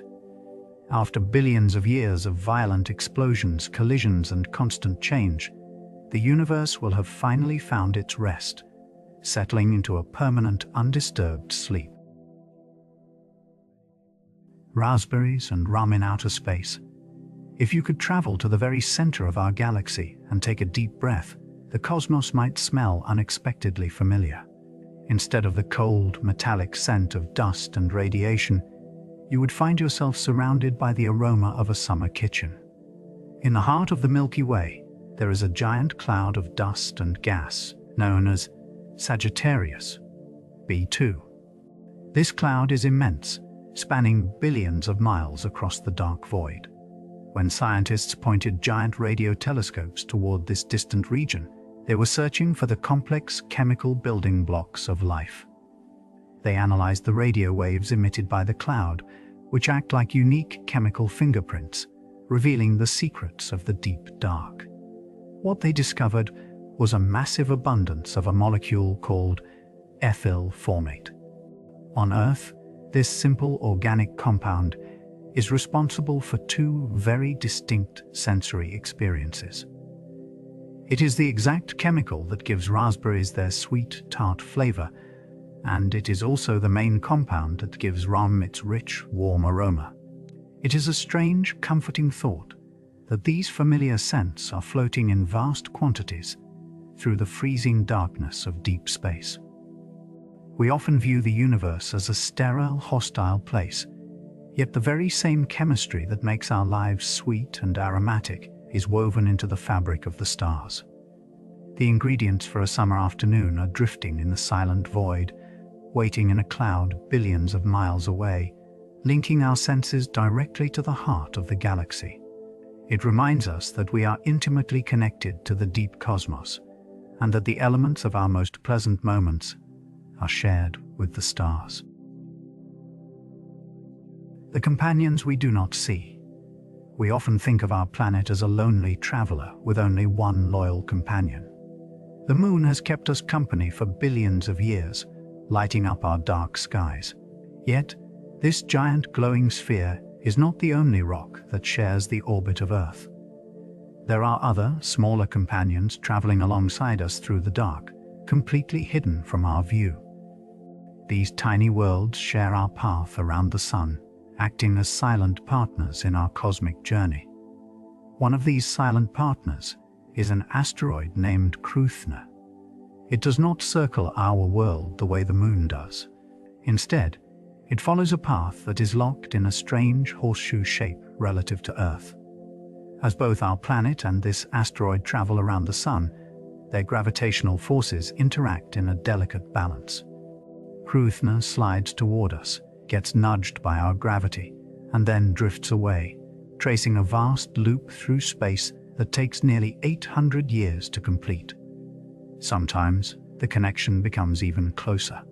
Small asteroids drifting through the void are occasionally captured by the gravity of Earth. They slip into our path and begin to circle us, acting as tiny, temporary mini-moons. They might stay for a few months or a few years, quietly orbiting in the dark while we sleep, completely unnoticed by the world below.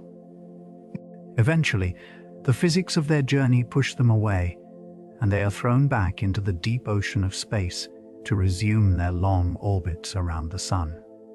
They are fleeting visitors, pausing to dance with us before returning to the cold dark.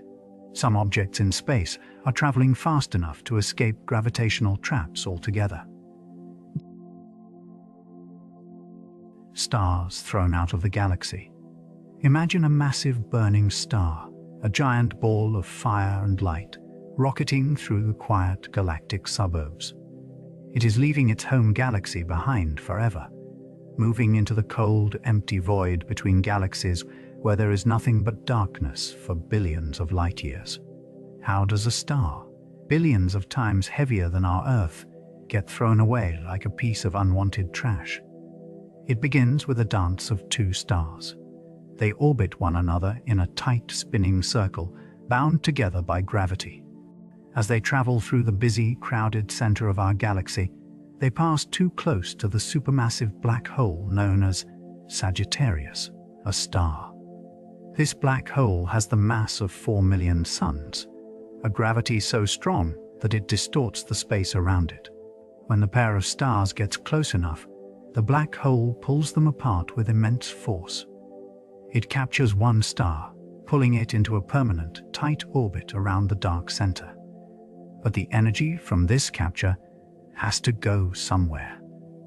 The black hole transfers that massive gravitational energy to the second star, slinging it away like a stone from a giant cosmic slingshot. This star is thrown outward at speeds exceeding 2 million miles per hour. At this speed, the gravity of the entire Milky Way cannot hold onto it. It is traveling fast enough to escape the galaxy entirely. It is a lonely traveler, doomed to wander the empty dark between the galaxies forever, burning out its remaining fuel alone in the cold silence, never to return to its home. Hot ice compressed by gravity. Imagine a world where ice does not melt, even when it is heated to temperatures that could easily melt lead. This is not a fantasy. It is a real planet located about 33 light-years away from us in the constellation of Leo. It is called Gliese 46b. This world orbits extremely close to its parent star, which heats its atmosphere to over 400 degrees Celsius. On Earth, water would instantly boil and turn into steam at this temperature. Yet, this alien world is covered in a thick, heavy, permanent sheet of solid ice. How can ice exist in such a scorching environment? The secret lies in the immense power of gravity. The planet is roughly the size of Neptune, and its immense gravity is strong enough to squeeze water molecules together with massive force. This intense pressure alters the physical structure of the water, forcing it into a dense, crystalline state known as Ice 7. Unlike the ice in your freezer, which is light and floats on liquid water, Ice 7 is dense and sinks. The gravity of the planet packs the molecules so tightly that they cannot escape as gas. The heat tries to push them apart, but the crushing force of gravity holds them locked in place, maintaining a solid form despite the blistering heat. This strange world challenges everything we know about how temperature and pressure behave on Earth. We often think of ice as something cold and fragile, but in the deep cosmos, gravity can override our expectations, turning hot water into a solid, burning sheet of ice that resists the heat of a nearby star.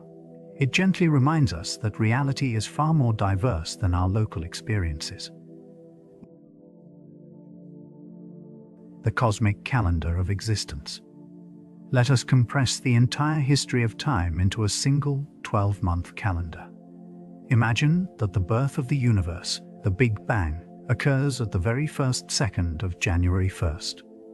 For months, the cosmos expands in quiet darkness, with stars and early galaxies slowly forming in the deep void.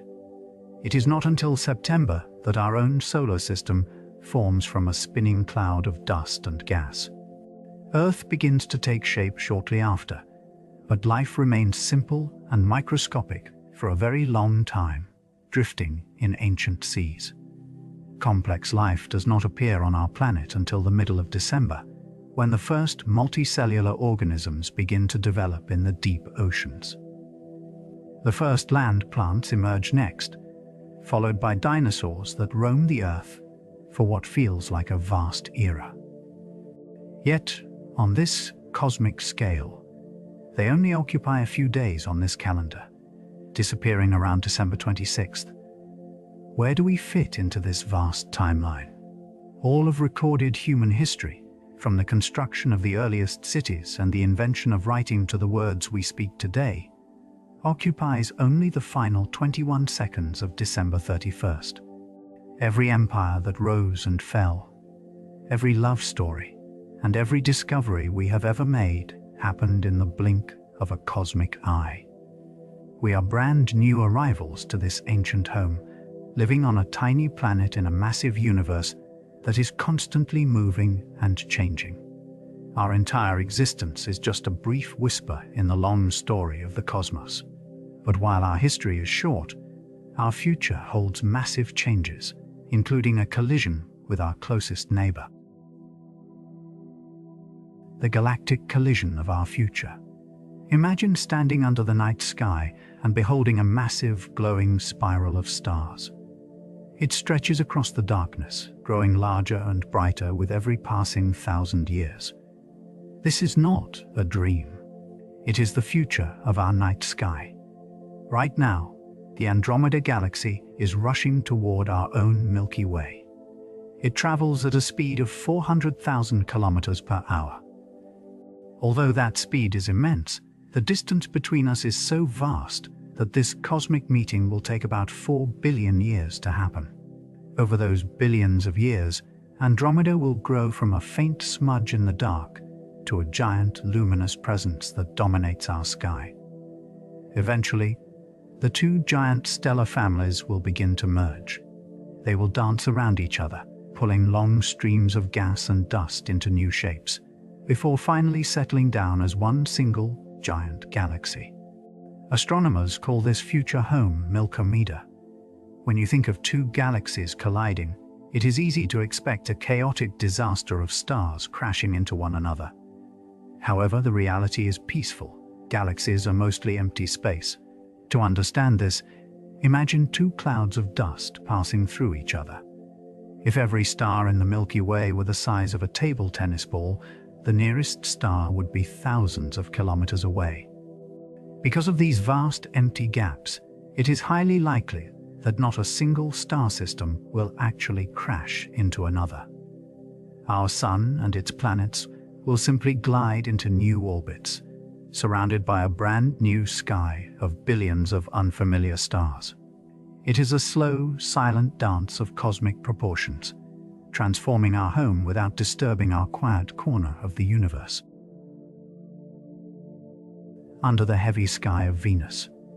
Imagine stepping out onto the surface of Venus. Before you can even take a breath, you are met with a weight so immense, it feels as though you have plunged 3,000 feet beneath the surface of the ocean. The atmosphere here is a heavy, choking blanket of carbon dioxide that presses down on you from every direction. The pressure on this world is 90 times greater than what you feel on Earth, enough to crush a deep-sea submarine like a tin can. As you stand in the heavy air, the heat begins to rise through the soles of your shoes. Venus is wrapped in a thick layer of clouds that traps every bit of warmth from the sun, creating a runaway greenhouse effect. The temperature here reaches nearly 900 degrees Fahrenheit, hot enough to melt solid lead into pools of liquid metal. It is a suffocating, silent wasteland.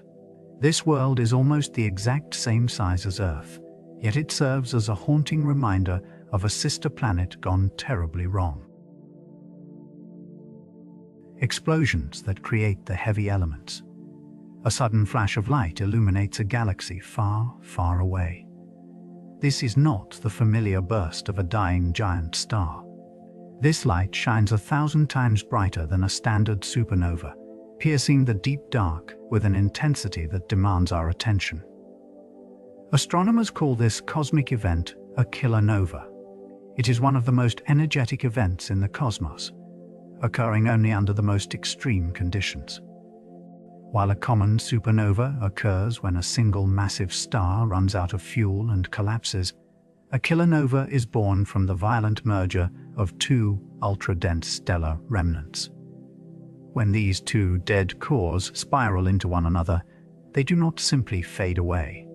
Instead, they trigger an explosion of unimaginable proportions, tearing the fabric of nearby space with raw, unchecked power. During the final moments of this collision, the physical conditions reach an absolute extreme. The density and heat are so intense that free neutrons are forced into the nuclei of surrounding atoms at a speed that defies imagination. This rapid capture of particles builds heavier and heavier elements in a matter of seconds, performing a kind of cosmic alchemy.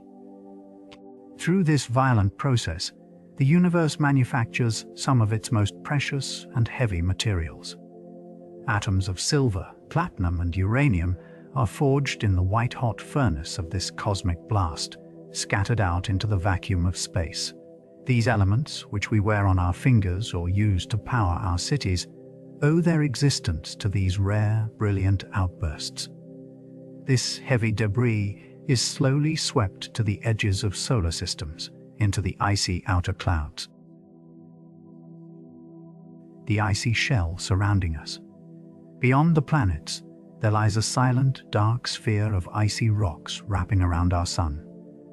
We often think of our solar system as a flat table, with the planets orbiting like marbles on a sheet of glass. But if we travel far past Neptune, past the cold plains of Pluto, we find that our home is actually nestled inside a colossal bubble. This is the Oort cloud, a giant shell of frozen debris that marks the true outer boundary of the solar system, wrapping us in a quiet cocoon. To understand its size, we have to scale our thinking. If the distance from Earth to the Sun is a single step, the inner edge of this icy sphere is thousands of steps away. Its outer edge reaches halfway to the nearest neighboring star. It is so distant that the light from our Sun, which reaches Earth in only 8 minutes, takes nearly a year to reach the outer edge of this cloud. At this distance, the Sun looks like just another bright star in the sky. Within this dark, frozen boundary, trillions of icy bodies drift through the silence. They are the leftovers from the birth of the planets, frozen in time for billions of years. Once in a while, a passing star nudges one of these ice mountains with its gravity. The nudge pushes the frozen rock out of its slow orbit, sending it falling toward the inner solar system. When it arrives, we see it as a long-period comet, sporting a bright tail of melting ice that stretches across the night sky. We are not living in a simple, flat disk of worlds.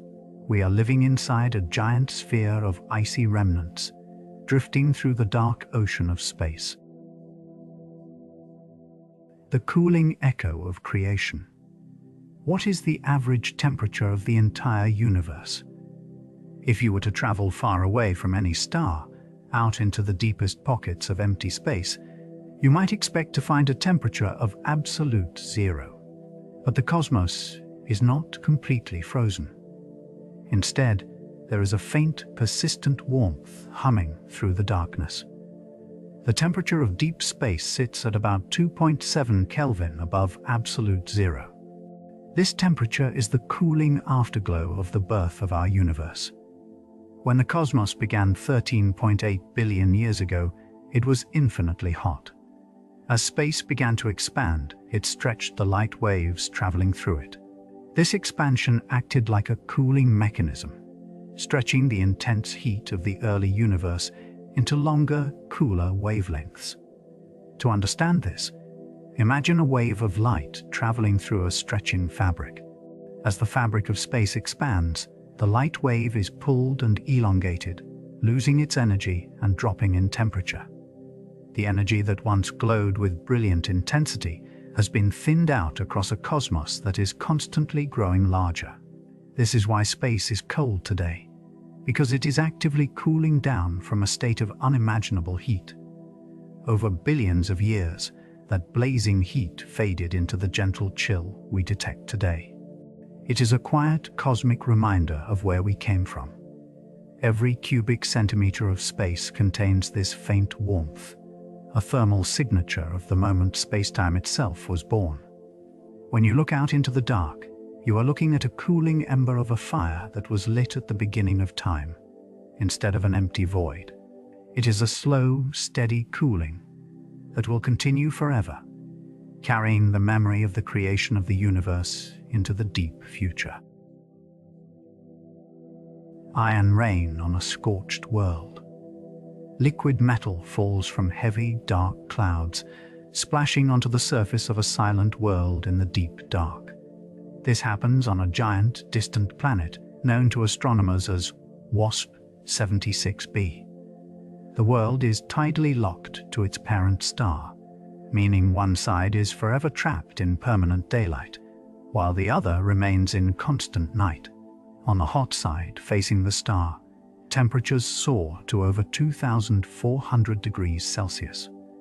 This intense heat melts heavy metals, turning them directly into a hot gas. Extremely powerful winds, blowing at thousands of kilometers per hour, carry this vaporized iron across the boundary to the cooler night side.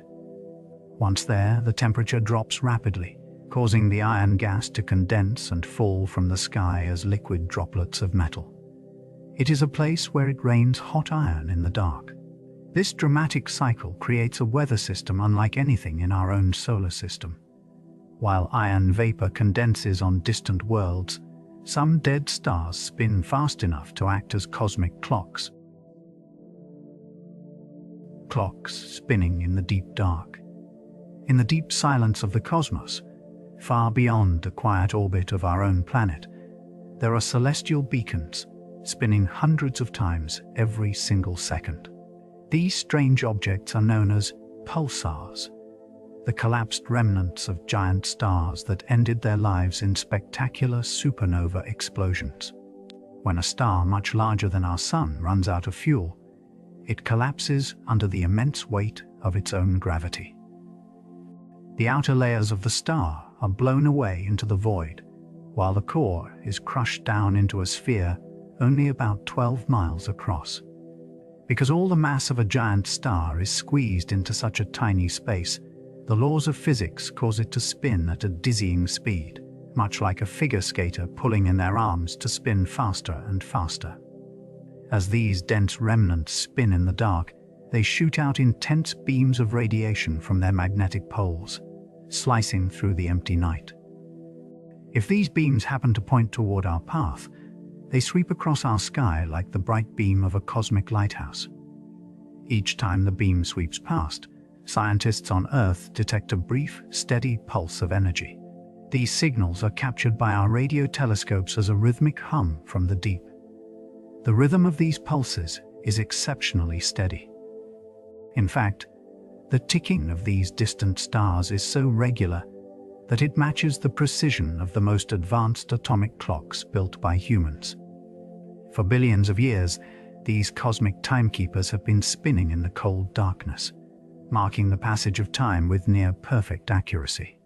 They serve as natural clocks scattered across the vastness of the universe, ticking away in the quiet, empty spaces between the stars.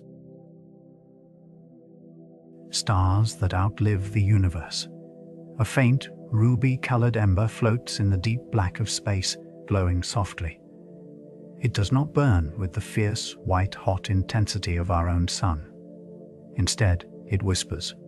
This is a red dwarf star, shining quietly in the cold expanse, undisturbed by the passage of endless eons.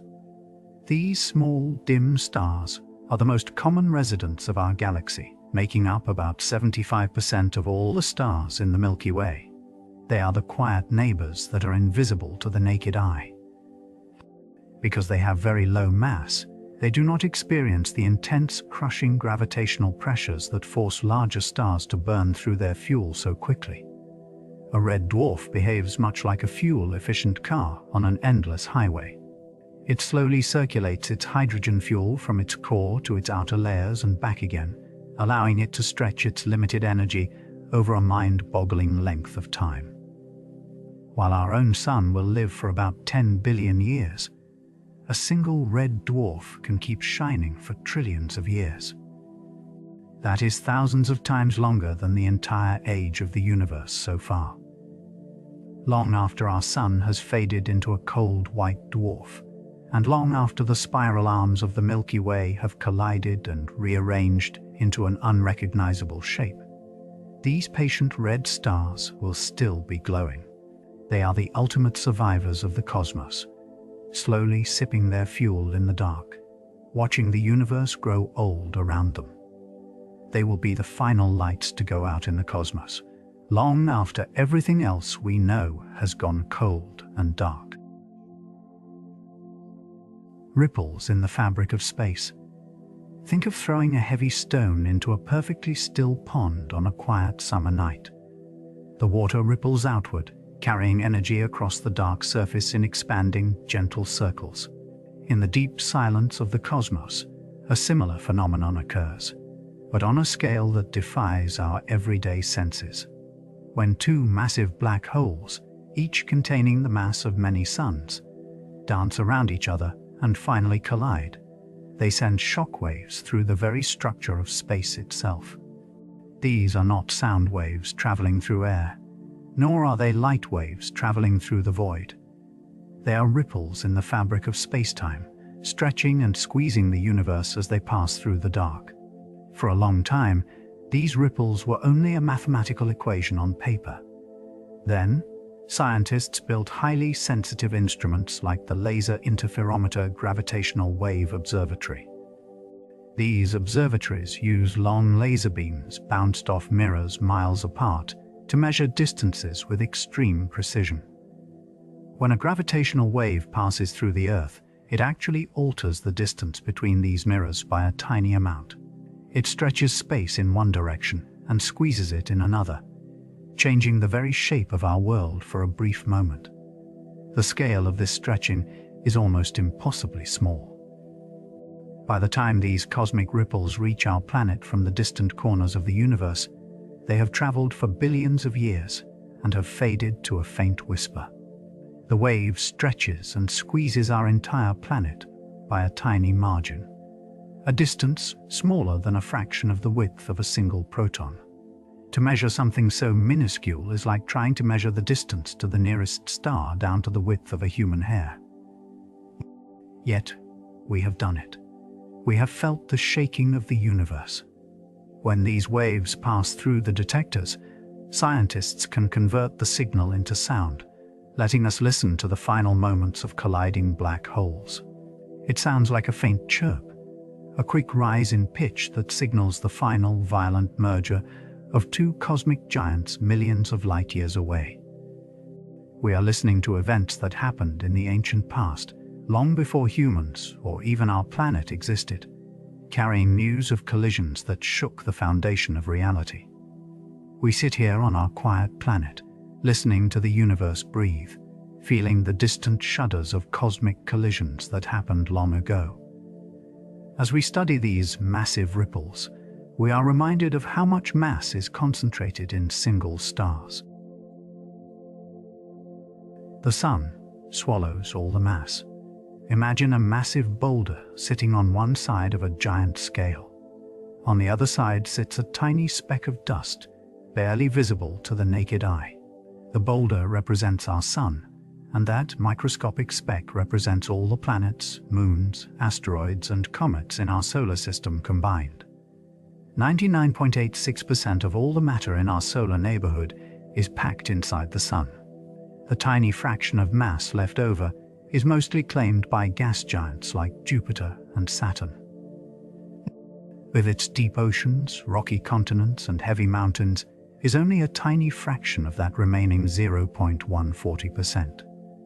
We often think of our cosmic home as a busy family of planets orbiting a central star. In reality, our solar system is almost entirely just the Sun, surrounded by a few pieces of leftover debris drifting silently in the vast dark void. Everything we have ever known, from our deepest oceans to the highest clouds, exists on a tiny speck of cosmic dust. Shards of glass on the Moon. Imagine stepping onto a strange, quiet world, looking down at your boots and expecting the soft, cushioning feel of fine beach sand. Instead, you are standing on millions of microscopic knives. On the Moon, the ground beneath your feet is not made of soft, weathered soil. It is a vast blanket of tiny, razor-sharp shards of glass. On Earth, we have wind, rain, and flowing rivers. These forces constantly roll grains of sand against one another, smoothing out their rough edges over millions of years until they are round and gentle. The Moon has no atmosphere. It has no wind to blow the dust and no liquid water to wash it away. Instead, the lunar surface has been hammered by meteorites for billions of years. When these space rocks crash into the Moon at high speeds, the immense heat melts the local rock, splashing it into the cold void where it instantly freezes into glass. Without any weather to erode these tiny glass splinters, they remain as sharp and jagged as the day they were born. During the Apollo missions, this dust proved to be a silent adversary. The tiny shards clung to everything due to static electricity. They worked their way into the joints of spacesuits, grinding down the metal and rubber seals. When the astronauts returned to their landing module and took off their helmets, they breathed in these microscopic needles.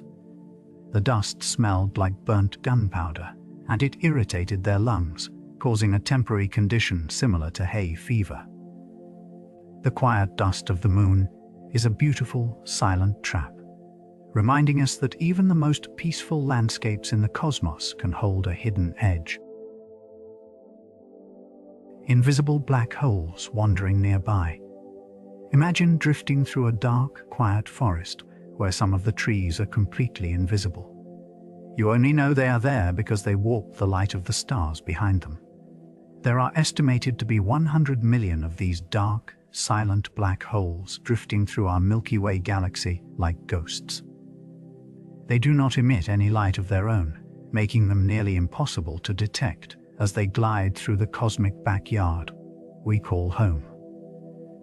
These silent wanderers are the ancient, cold remnants of massive stars that died long ago in violent cosmic explosions. When these giant stars ran out of fuel, they collapsed under the weight of their own gravity, shrinking down into points of infinite density. They left behind dead stellar cores that packed the mass of several suns into a space no wider than a small city. Because they do not actively pull in nearby gas or dust to create glowing accretion disks, these black holes remain completely dark. They are hidden in the shadows of the cosmos, passing through the void without a sound. The only way we can spot them is when they pass directly between us and a distant, bright star. When this happens, the intense gravity of the black hole acts like a giant cosmic lens, bending and magnifying the light of the star behind it. Astronomers call this process gravitational microlensing. For a brief moment, a distant star appears to brighten and shift, revealing the presence of the invisible traveler passing by in the dark. It is a quiet reminder that the space around us is filled with silent, invisible remnants of the past, drifting through the deep void. While these holes wander through our galaxy, even larger gaps exist between the galaxies themselves. The great voids of empty space. If we could trace the shape of the universe on the largest possible scale, it would resemble a cosmic soap bubble web. The walls of these giant bubbles are formed by long, glowing filaments where galaxies gather in crowded clusters. These glowing strands are the busy neighborhoods of the cosmos, filled with gravity, dust, and light. But if you leave these crowded filaments behind, you enter the spaces inside the bubbles.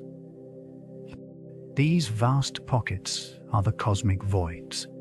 They are massive expanses of empty space that stretch across hundreds of millions of light years, separating the islands of galaxies from one another. Within these regions, there are no stars to light the dark, no planets to orbit, and almost no matter at all. There are no warm suns, no swirling clouds of gas, and only a few stray atoms drifting in the dark.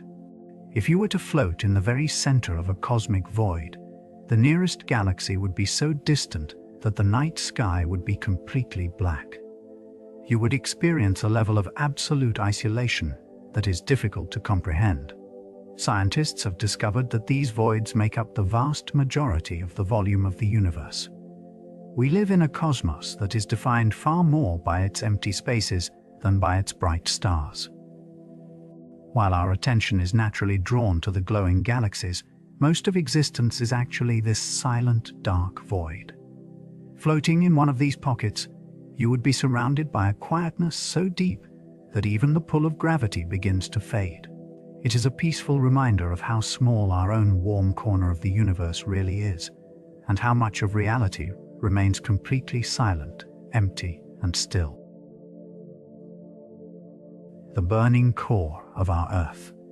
Beneath our feet, under thousands of miles of cold, solid rock, lies a hidden furnace as hot as the surface of a star.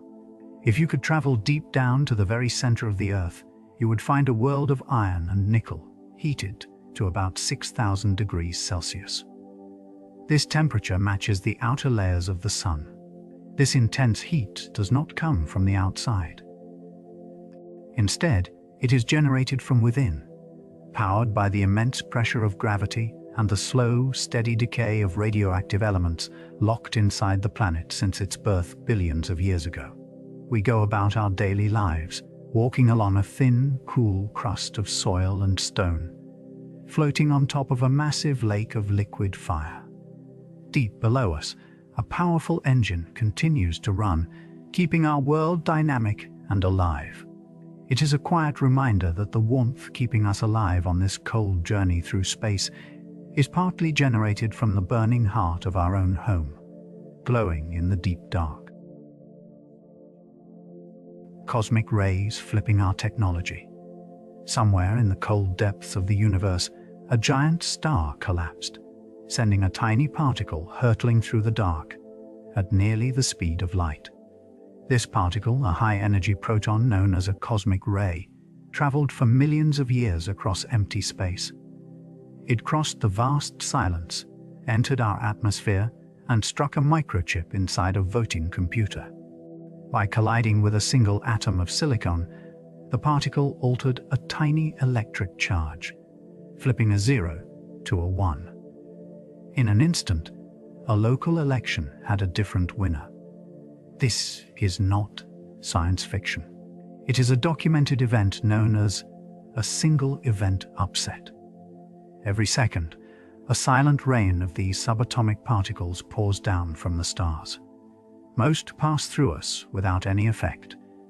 However, our modern world runs on microscopic circuits. Inside these chips, information is stored as billions of tiny switches, represented by zeros and ones. When a cosmic ray hits one of these switches, it can force it to change its state. For our daily devices, A flipped bit might only cause a temporary screen glitch or a minor app crash. But high above the clouds, where the atmosphere is thin, the bombardment is much more intense. A single error in an airplane flight computer or a satellite navigation system could lead to disaster.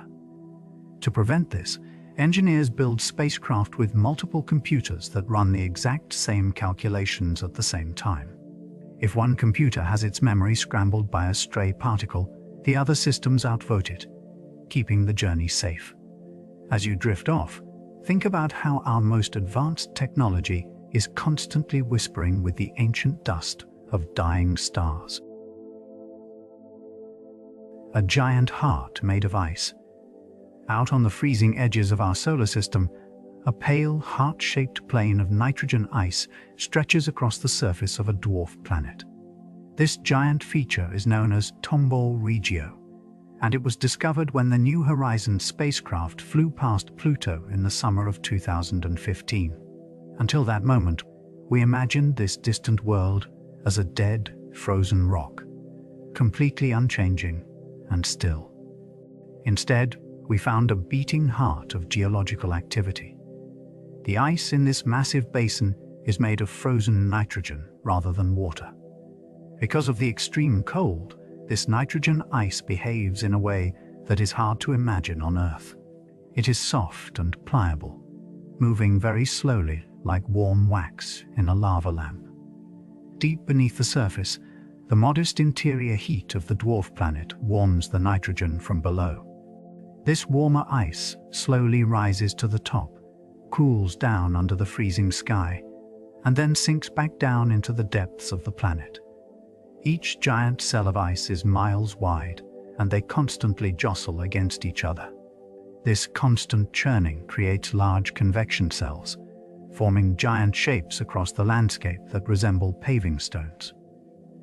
Because the ice is always moving and renewing itself, any craters left by space rocks are slowly erased over millions of years.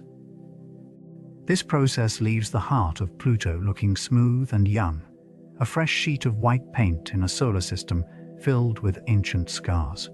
It is a reminder that even in the coldest, darkest corners of space, worlds can still be alive with silent movement and change. But Pluto's glacier is not the only place where material is constantly moving. The Sun losing its own weight. Every second that passes, our Sun becomes a little bit lighter. As we rest in the quiet dark of our planet, the giant star at the center of our solar system is slowly shedding its own weight, dissolving into the empty space around it. Deep inside the core of the Sun, a fierce process of nuclear fusion is constantly at work. Under unimaginable pressure and heat, hydrogen atoms crash together to create helium. In this process, a tiny fraction of the mass is converted directly into pure energy, the very light and warmth that sustains life on Earth. This conversion eats away at the Sun, consuming 4 million tons of hydrogen every single second.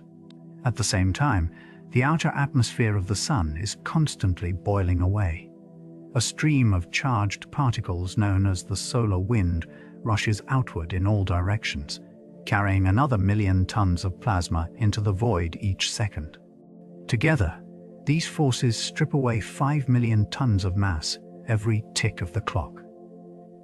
As the Sun grows lighter, its gravitational grip on the planets relaxes ever so slightly, allowing the Earth to drift a tiny fraction of an inch further away each year. It sounds like a staggering loss, a rapid wasting away of our central star. Yet the Sun is so incomprehensibly massive that this constant drainage is barely a whisper in its long life. Even after losing 5 million tons every second for 4.5 billion years, the Sun has only shed a tiny fraction of 1% of its total mass. It will continue to shine, heavy and giant, for billions of years to come, slowly letting go of its weight while keeping our world securely in its warm and steady embrace. The stretching of ancient light. A beam of light can be thought of as a tiny, coiled spring traveling through the darkness of space. When this light left its source billions of years ago, it was energetic and tight, vibrating with rapid, short waves. But space itself is not static. As the light travels across the vast distances between galaxies, the very fabric of the space it crosses is stretching. As that fabric pulls outward, it catches the light wave and stretches it along with it, much like a rubber band pulled between two hands. By the time this ancient light finally arrives at our telescopes on Earth, its waves have been drawn out. The short, energetic waves of blue and ultraviolet light have become long, lazy waves of red and infrared. Scientists call this cosmic stretching, cosmological redshift. It is a quiet, inevitable transformation that happens to every single beam of light that crosses the deep void. This shift in light waves acts like a cosmic time machine for astronomers. When the first stars ignited in the early universe, they shone with brilliant, energetic ultraviolet light. Today, because that light has been traveling through stretching space for over 13 billion years, those ultraviolet rays have been stretched so far that they are completely invisible to our eyes. They have shifted entirely into the infrared spectrum, appearing as warm, faint whispers. By measuring exactly how much this ancient light has stretched, astronomers can calculate how fast the cosmic fabric is pulling apart. A wave that has been stretched to twice its original length tells us about the long journey it took and the state of the cosmos when it was born. We are reading the history of the cosmos written in the tired, stretched waves of its oldest light. Volcanoes powered by cosmic gravity. There is a small moon painted in shades of mustard yellow, sulfur, and patchy black scars. This is Io, a world orbiting Jupiter that is constantly erupting with massive fountains of lava shooting high into the cold air of space. We usually think of volcanic activity as something caused by a planet cooling down from its birth. But Io is different. Its heat comes entirely from the outside, generated by the heavy forces around it. Io is caught in a colossal gravitational tug-of-war. On one side, Jupiter pulls with its massive gravity. On the other side, Europa and Ganymede, two sibling moons, pull Io in different directions as they pass by. This endless struggle creates a phenomenon called tidal heating. As Io orbits, the gravity of these giant neighbors squeezes and stretches the moon. The solid rock surface of Io actually bulges up and down by as much as 100 meters. To understand how this generates heat, we can use a simple example. If you take a metal paperclip and bend it back and forth rapidly, the metal becomes warm to the touch. This happens because the physical bending creates friction inside the metal itself. The same thing happens to Io. The constant gravitational squeezing bends and stretches the entire moon, creating immense friction deep inside its rocky core. This friction generates so much heat that it melts the rock into magma, powering hundreds of active volcanoes that paint the surface with fresh sulfur. It is a world driven entirely by the invisible hands of gravity, where the shape of the land is constantly shifting. While Io erupts with fire, another moon nearby shoots plumes of water into the dark. Water geysers in the frozen ring. On a silent world far from home, giant columns of icy mist shoot hundreds of kilometers into the dark sky. This is happening right now on Enceladus, a tiny moon orbiting Saturn. This small world is covered in a thick coat of ice, reflecting the pale light of the distant sun. Across the landscape, the cold surface is broken by deep blue cracks. Years ago, a robotic explorer named Cassini flew close to this moon. The spacecraft detected massive plumes of water vapor and ice crystals spraying out from deep cracks in the frozen surface. These cracks are often called tiger stripes because of their shape. The spray is so powerful that it actually feeds one of the outer rings of Saturn, creating a giant circle of frozen dust. These tiny particles of ice spread out into space, shaping the ring that glows faintly in the dark. Scientists realized that these geysers are coming from a giant liquid ocean hidden beneath the ice shell. The entire moon has a global ocean of liquid water, kept warm by the gravity of Saturn pulling and squeezing the core of the moon. This gravitational friction creates heat, preventing the water from freezing solid, even though the surface is extremely cold. Deep down at the bottom of this dark ocean, there may be hydrothermal vents. These are like hot springs on Earth, spewing minerals and heat into the cold water. On our own planet, similar dark vents are teeming with strange creatures that do not need sunlight to survive. Instead, they thrive on the energy coming from the core of our planet. This makes us think about the quiet possibility of life existing in the dark depths of this icy moon, far away from home, waiting to be found in the silence of the outer solar system.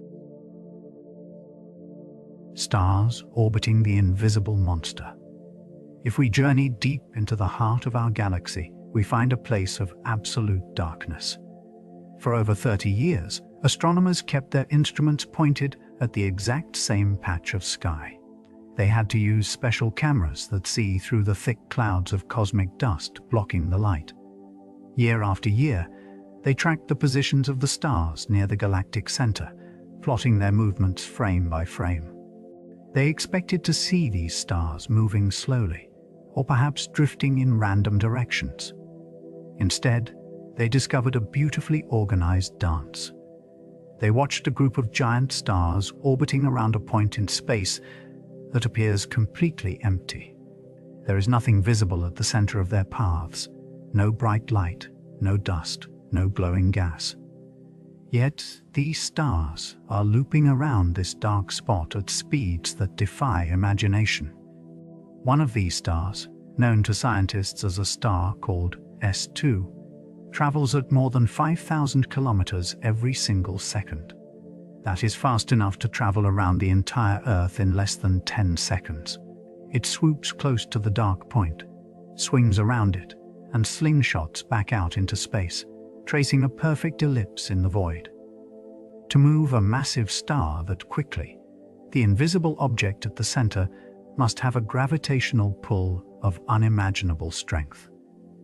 When scientists calculated the math, they found that this tiny, empty patch of space contains the mass of 4 million suns. The only object in the universe that can pack 4 million solar masses into a space smaller than our solar system is a supermassive black hole. We call this sleeping monster Sagittarius, a star. It does not emit any light of its own, making it completely invisible to telescopes. We only know it exists because of the way its immense gravity whips the surrounding stars around like leaves caught in a whirlwind.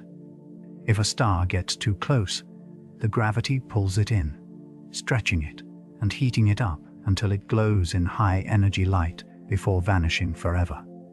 This invisible giant sits at the very core of our galaxy, anchoring the spiral arms that stretch out across 100,000 light-years of space. Every star in the Milky Way, including our own Sun, slowly orbits this central point of gravity. We are all drifting in a giant cosmic carousel, tied to a dark center that we cannot see. It is a quiet reminder that the most powerful forces shaping our universe are often the ones hidden in the dark, silently holding everything together. The absolute speed limit of reality. Imagine trying to push a wooden glider through the air. You give it a gentle nudge and it moves forward easily. Now imagine trying to push that same glider, but the faster it goes, the heavier it becomes. By the time it approaches a highway speed, it feels like a heavy boulder. As it nears the speed of sound, it behaves as though it weighs as much as our entire planet. This is the strange reality of moving through our universe. There is a cosmic speed limit, a boundary line painted into the very fabric of space and time. We often call it the speed of light, but light is simply the passenger using this cosmic highway. The limit itself is built into the geometry of existence. If you were to board a spaceship and fire its engines, you would begin to accelerate. If you kept those engines burning, dumping endless amounts of fuel into your propulsion, you might expect to keep going faster and faster without limit. But the universe has a built-in braking system. As your spaceship gains speed, the kinetic energy of your movement begins to behave exactly like mass. The faster you travel, the heavier your ship effectively becomes to any observer watching you pass. To gain just a little bit more speed, you need to burn even more energy. As you get closer and closer to that ultimate barrier, the energy required to nudge you even a fraction of a fraction faster grows infinitely large. To reach the speed of light itself, you would need more energy than exists in the entire universe. It is a physical impossibility for anything made of mass to cross this line. This limit is actually the speed of information itself. It is the maximum rate at which one point in space can tell another point in space that something has happened. Without this cosmic speed limit, cause and effect would break down entirely. The universe would lose its sense of order, as events could happen everywhere all at once without any delay. This boundary keeps our cosmos quiet and structured. It ensures that the stars and distant galaxies remain in their own pockets of time, isolated from one another by vast gulfs that cannot be crossed in an instant. It creates a universe of quiet islands, separated by oceans of space that keep their secrets safe from rapid travel. Yet, even if light is the absolute limit for anything carrying mass, the cosmos still finds ways to surprise us. Even if light is the limit, there are ghost particles that cross the cosmos without stopping for anything. Ghost particles passing through you. At this very moment, as you listen to my voice, a silent rain of invisible entities is streaming through the room. Millions of these tiny messengers are passing through your fingernails every single second. They slide through your body, pass straight through the floor, and travel all the way through the molten center of the Earth, exiting the other side without leaving a single trace of their passage. These entities are called neutrinos. They are nearly massless, subatomic particles born in the chaotic, high-energy furnaces of the cosmos. The vast majority of them are forged deep inside the core of our Sun, where hydrogen atoms crash together under immense heat and pressure. Others are created when massive stars collapse and explode in distant galaxies, releasing a sudden, colossal burst of energy that sweeps across space. Because neutrinos carry no electrical charge, they are like cosmic ghosts. They do not feel the electromagnetic forces that hold solid matter together. To a neutrino, a solid brick wall, a deep mountain, or your own body is not solid at all. It is mostly empty space.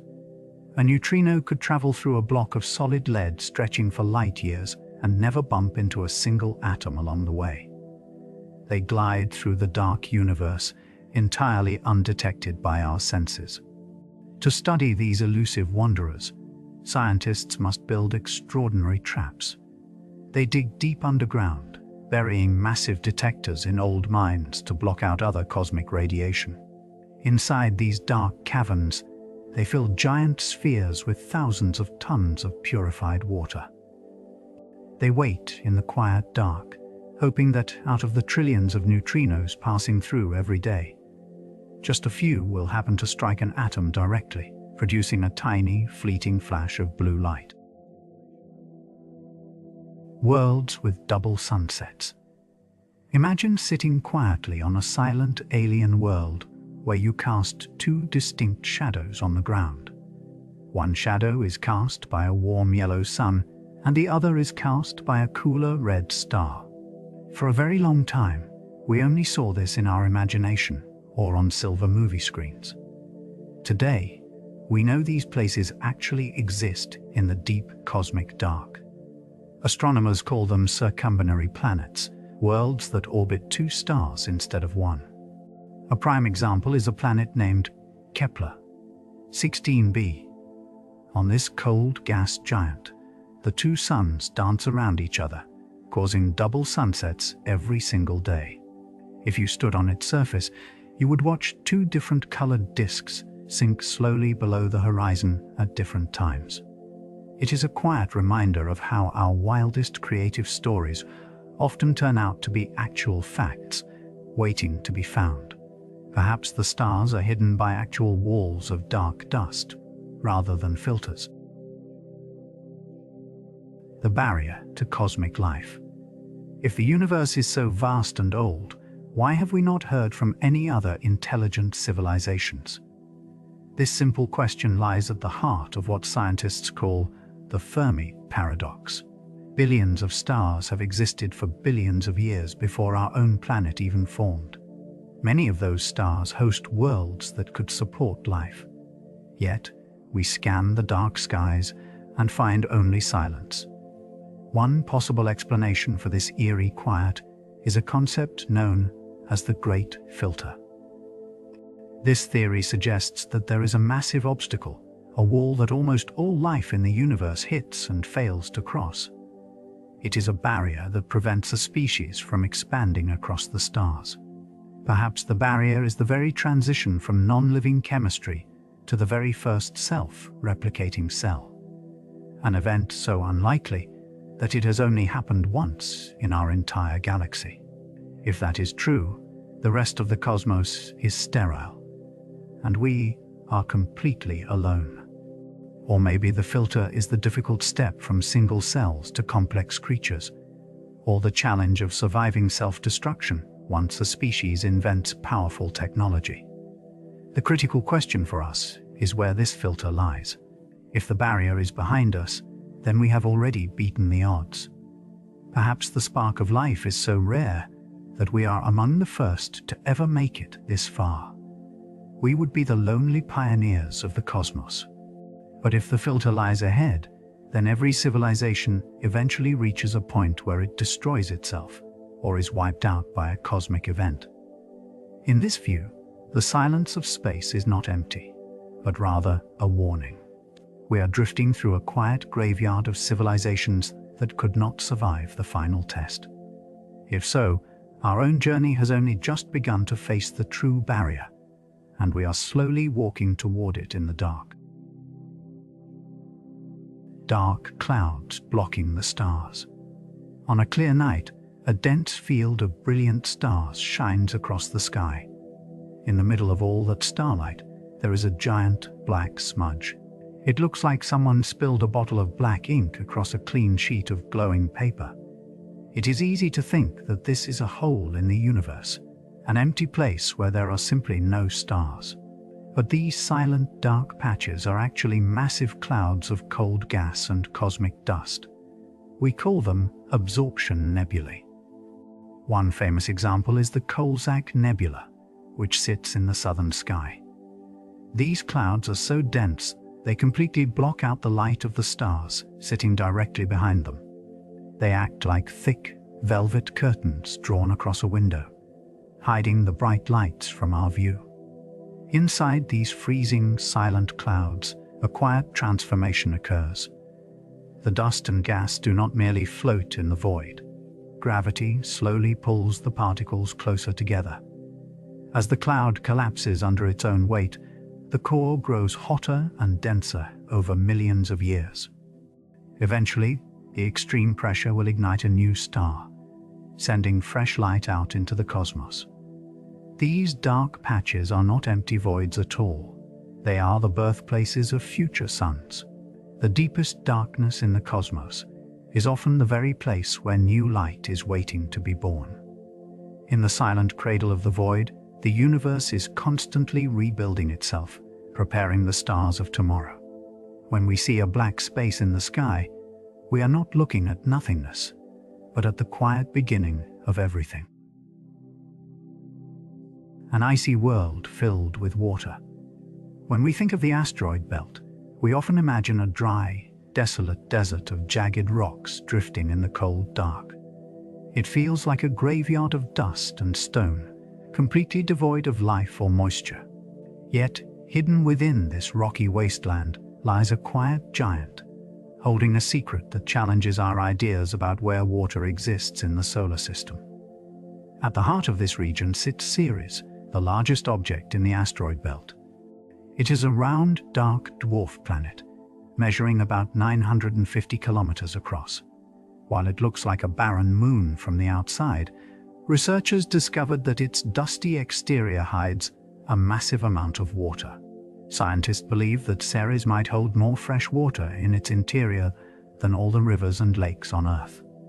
Instead of being a simple, dry rock, it is a world with a hidden reservoir. Beneath its dark, rocky crust lies a thick mantle made of water ice and clay. Deeper still, there are pockets of liquid brine, which is a highly concentrated salty water that stays liquid even in the extreme cold of space. Sometimes this liquid pushes through the surface. In a large depression called a crater, scientists spotted bright, glowing white spots. These patches are salt deposits left behind when salty water bubbled up from deep underground and evaporated in the vacuum of space. This process, known as cryovolcanism, suggests that this distant world is active and wet. A quiet rock orbiting between Mars and Jupiter is actually a frozen container of ancient water waiting in the dark.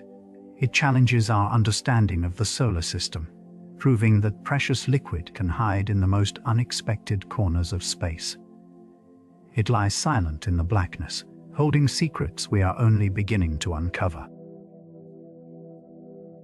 Plasma jets shot across galaxies. Imagine a beam of white-hot gas blasting out from the center of a galaxy, stretching across millions of light years.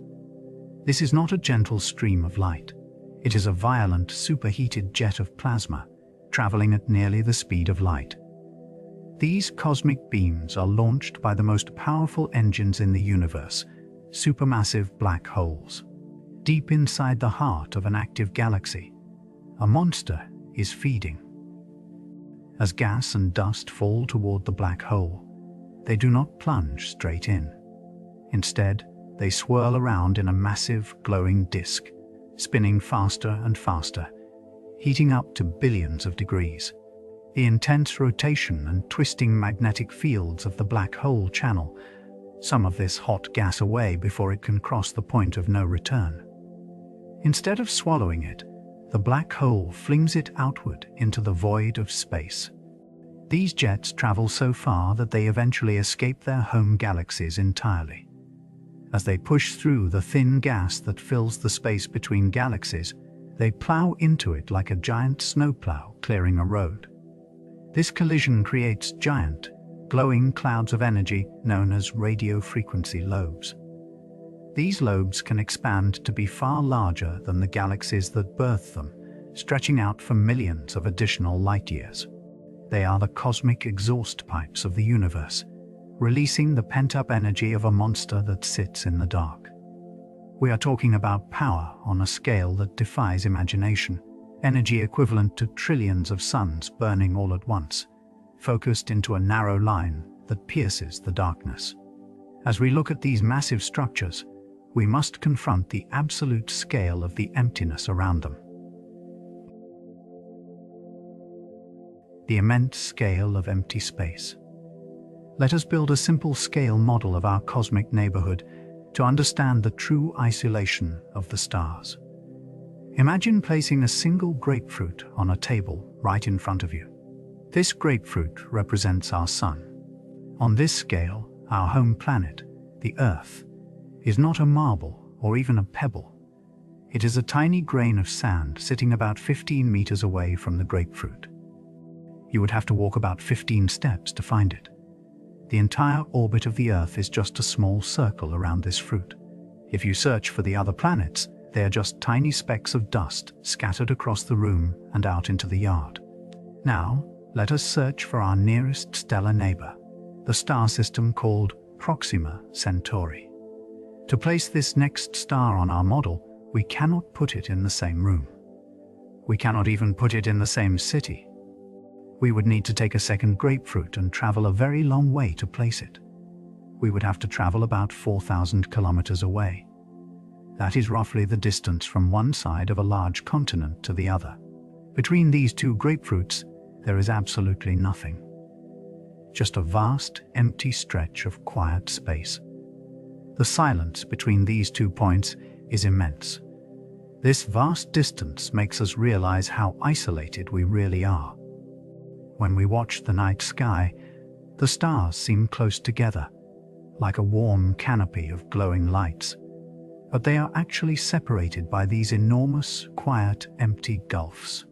Space is mostly just emptiness, a quiet, dark void where stars are lonely islands, separated by distances we can barely imagine. As you drift off to sleep, you can feel the comforting stillness of this quiet, endless space wrapping around our tiny world. The infinite flatness of the universe. If you drew two parallel lines of light across the cosmos, would they ever meet? On Earth, if you and a friend start at the equator and walk straight north, your paths will eventually cross at the North Pole. Even though you started parallel, the curved surface of the planet forces you together. But what about the universe itself?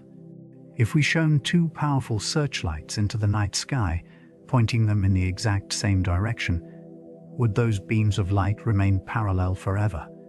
Or would they eventually bend toward or away from each other? Scientists have spent decades trying to figure out the shape of everything. In theory, the universe could take one of three forms. It could be closed, curved like a giant sphere, where traveling in one direction eventually brings you back to where you started, like a ship circumnavigating the globe. It could be open, curved outward like the surface of a saddle, where parallel lines bend away from each other and vanish into the distance. Or it could be flat, like a sheet of paper that goes on without end.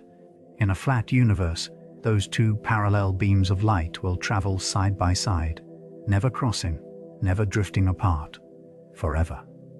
To find the answer, researchers looked at the oldest light in existence, the faint glow left over from the dawn of time.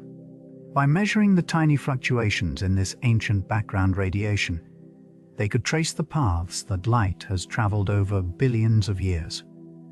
If space were curved, the light would be distorted, but the measurements came back with immense precision.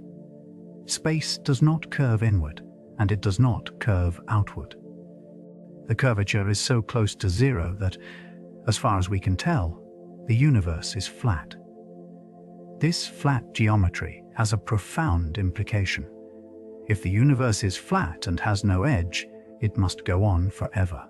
It means that the space we can see is only a tiny bubble in an infinite expanse. Beyond the stars and galaxies we can observe, there are more stars, more galaxies, stretching out into the quiet dark without end. If you travel forever in one direction, you will never loop back. You will only encounter new, unexplored reaches of reality. In an infinite flat universe, every possible arrangement of atoms must occur somewhere. There could be other worlds, other histories, repeating across the endless dark. As you drift off to sleep, let your mind rest in this vast, quiet flatness, an infinite sea of space where light travels forever, undisturbed.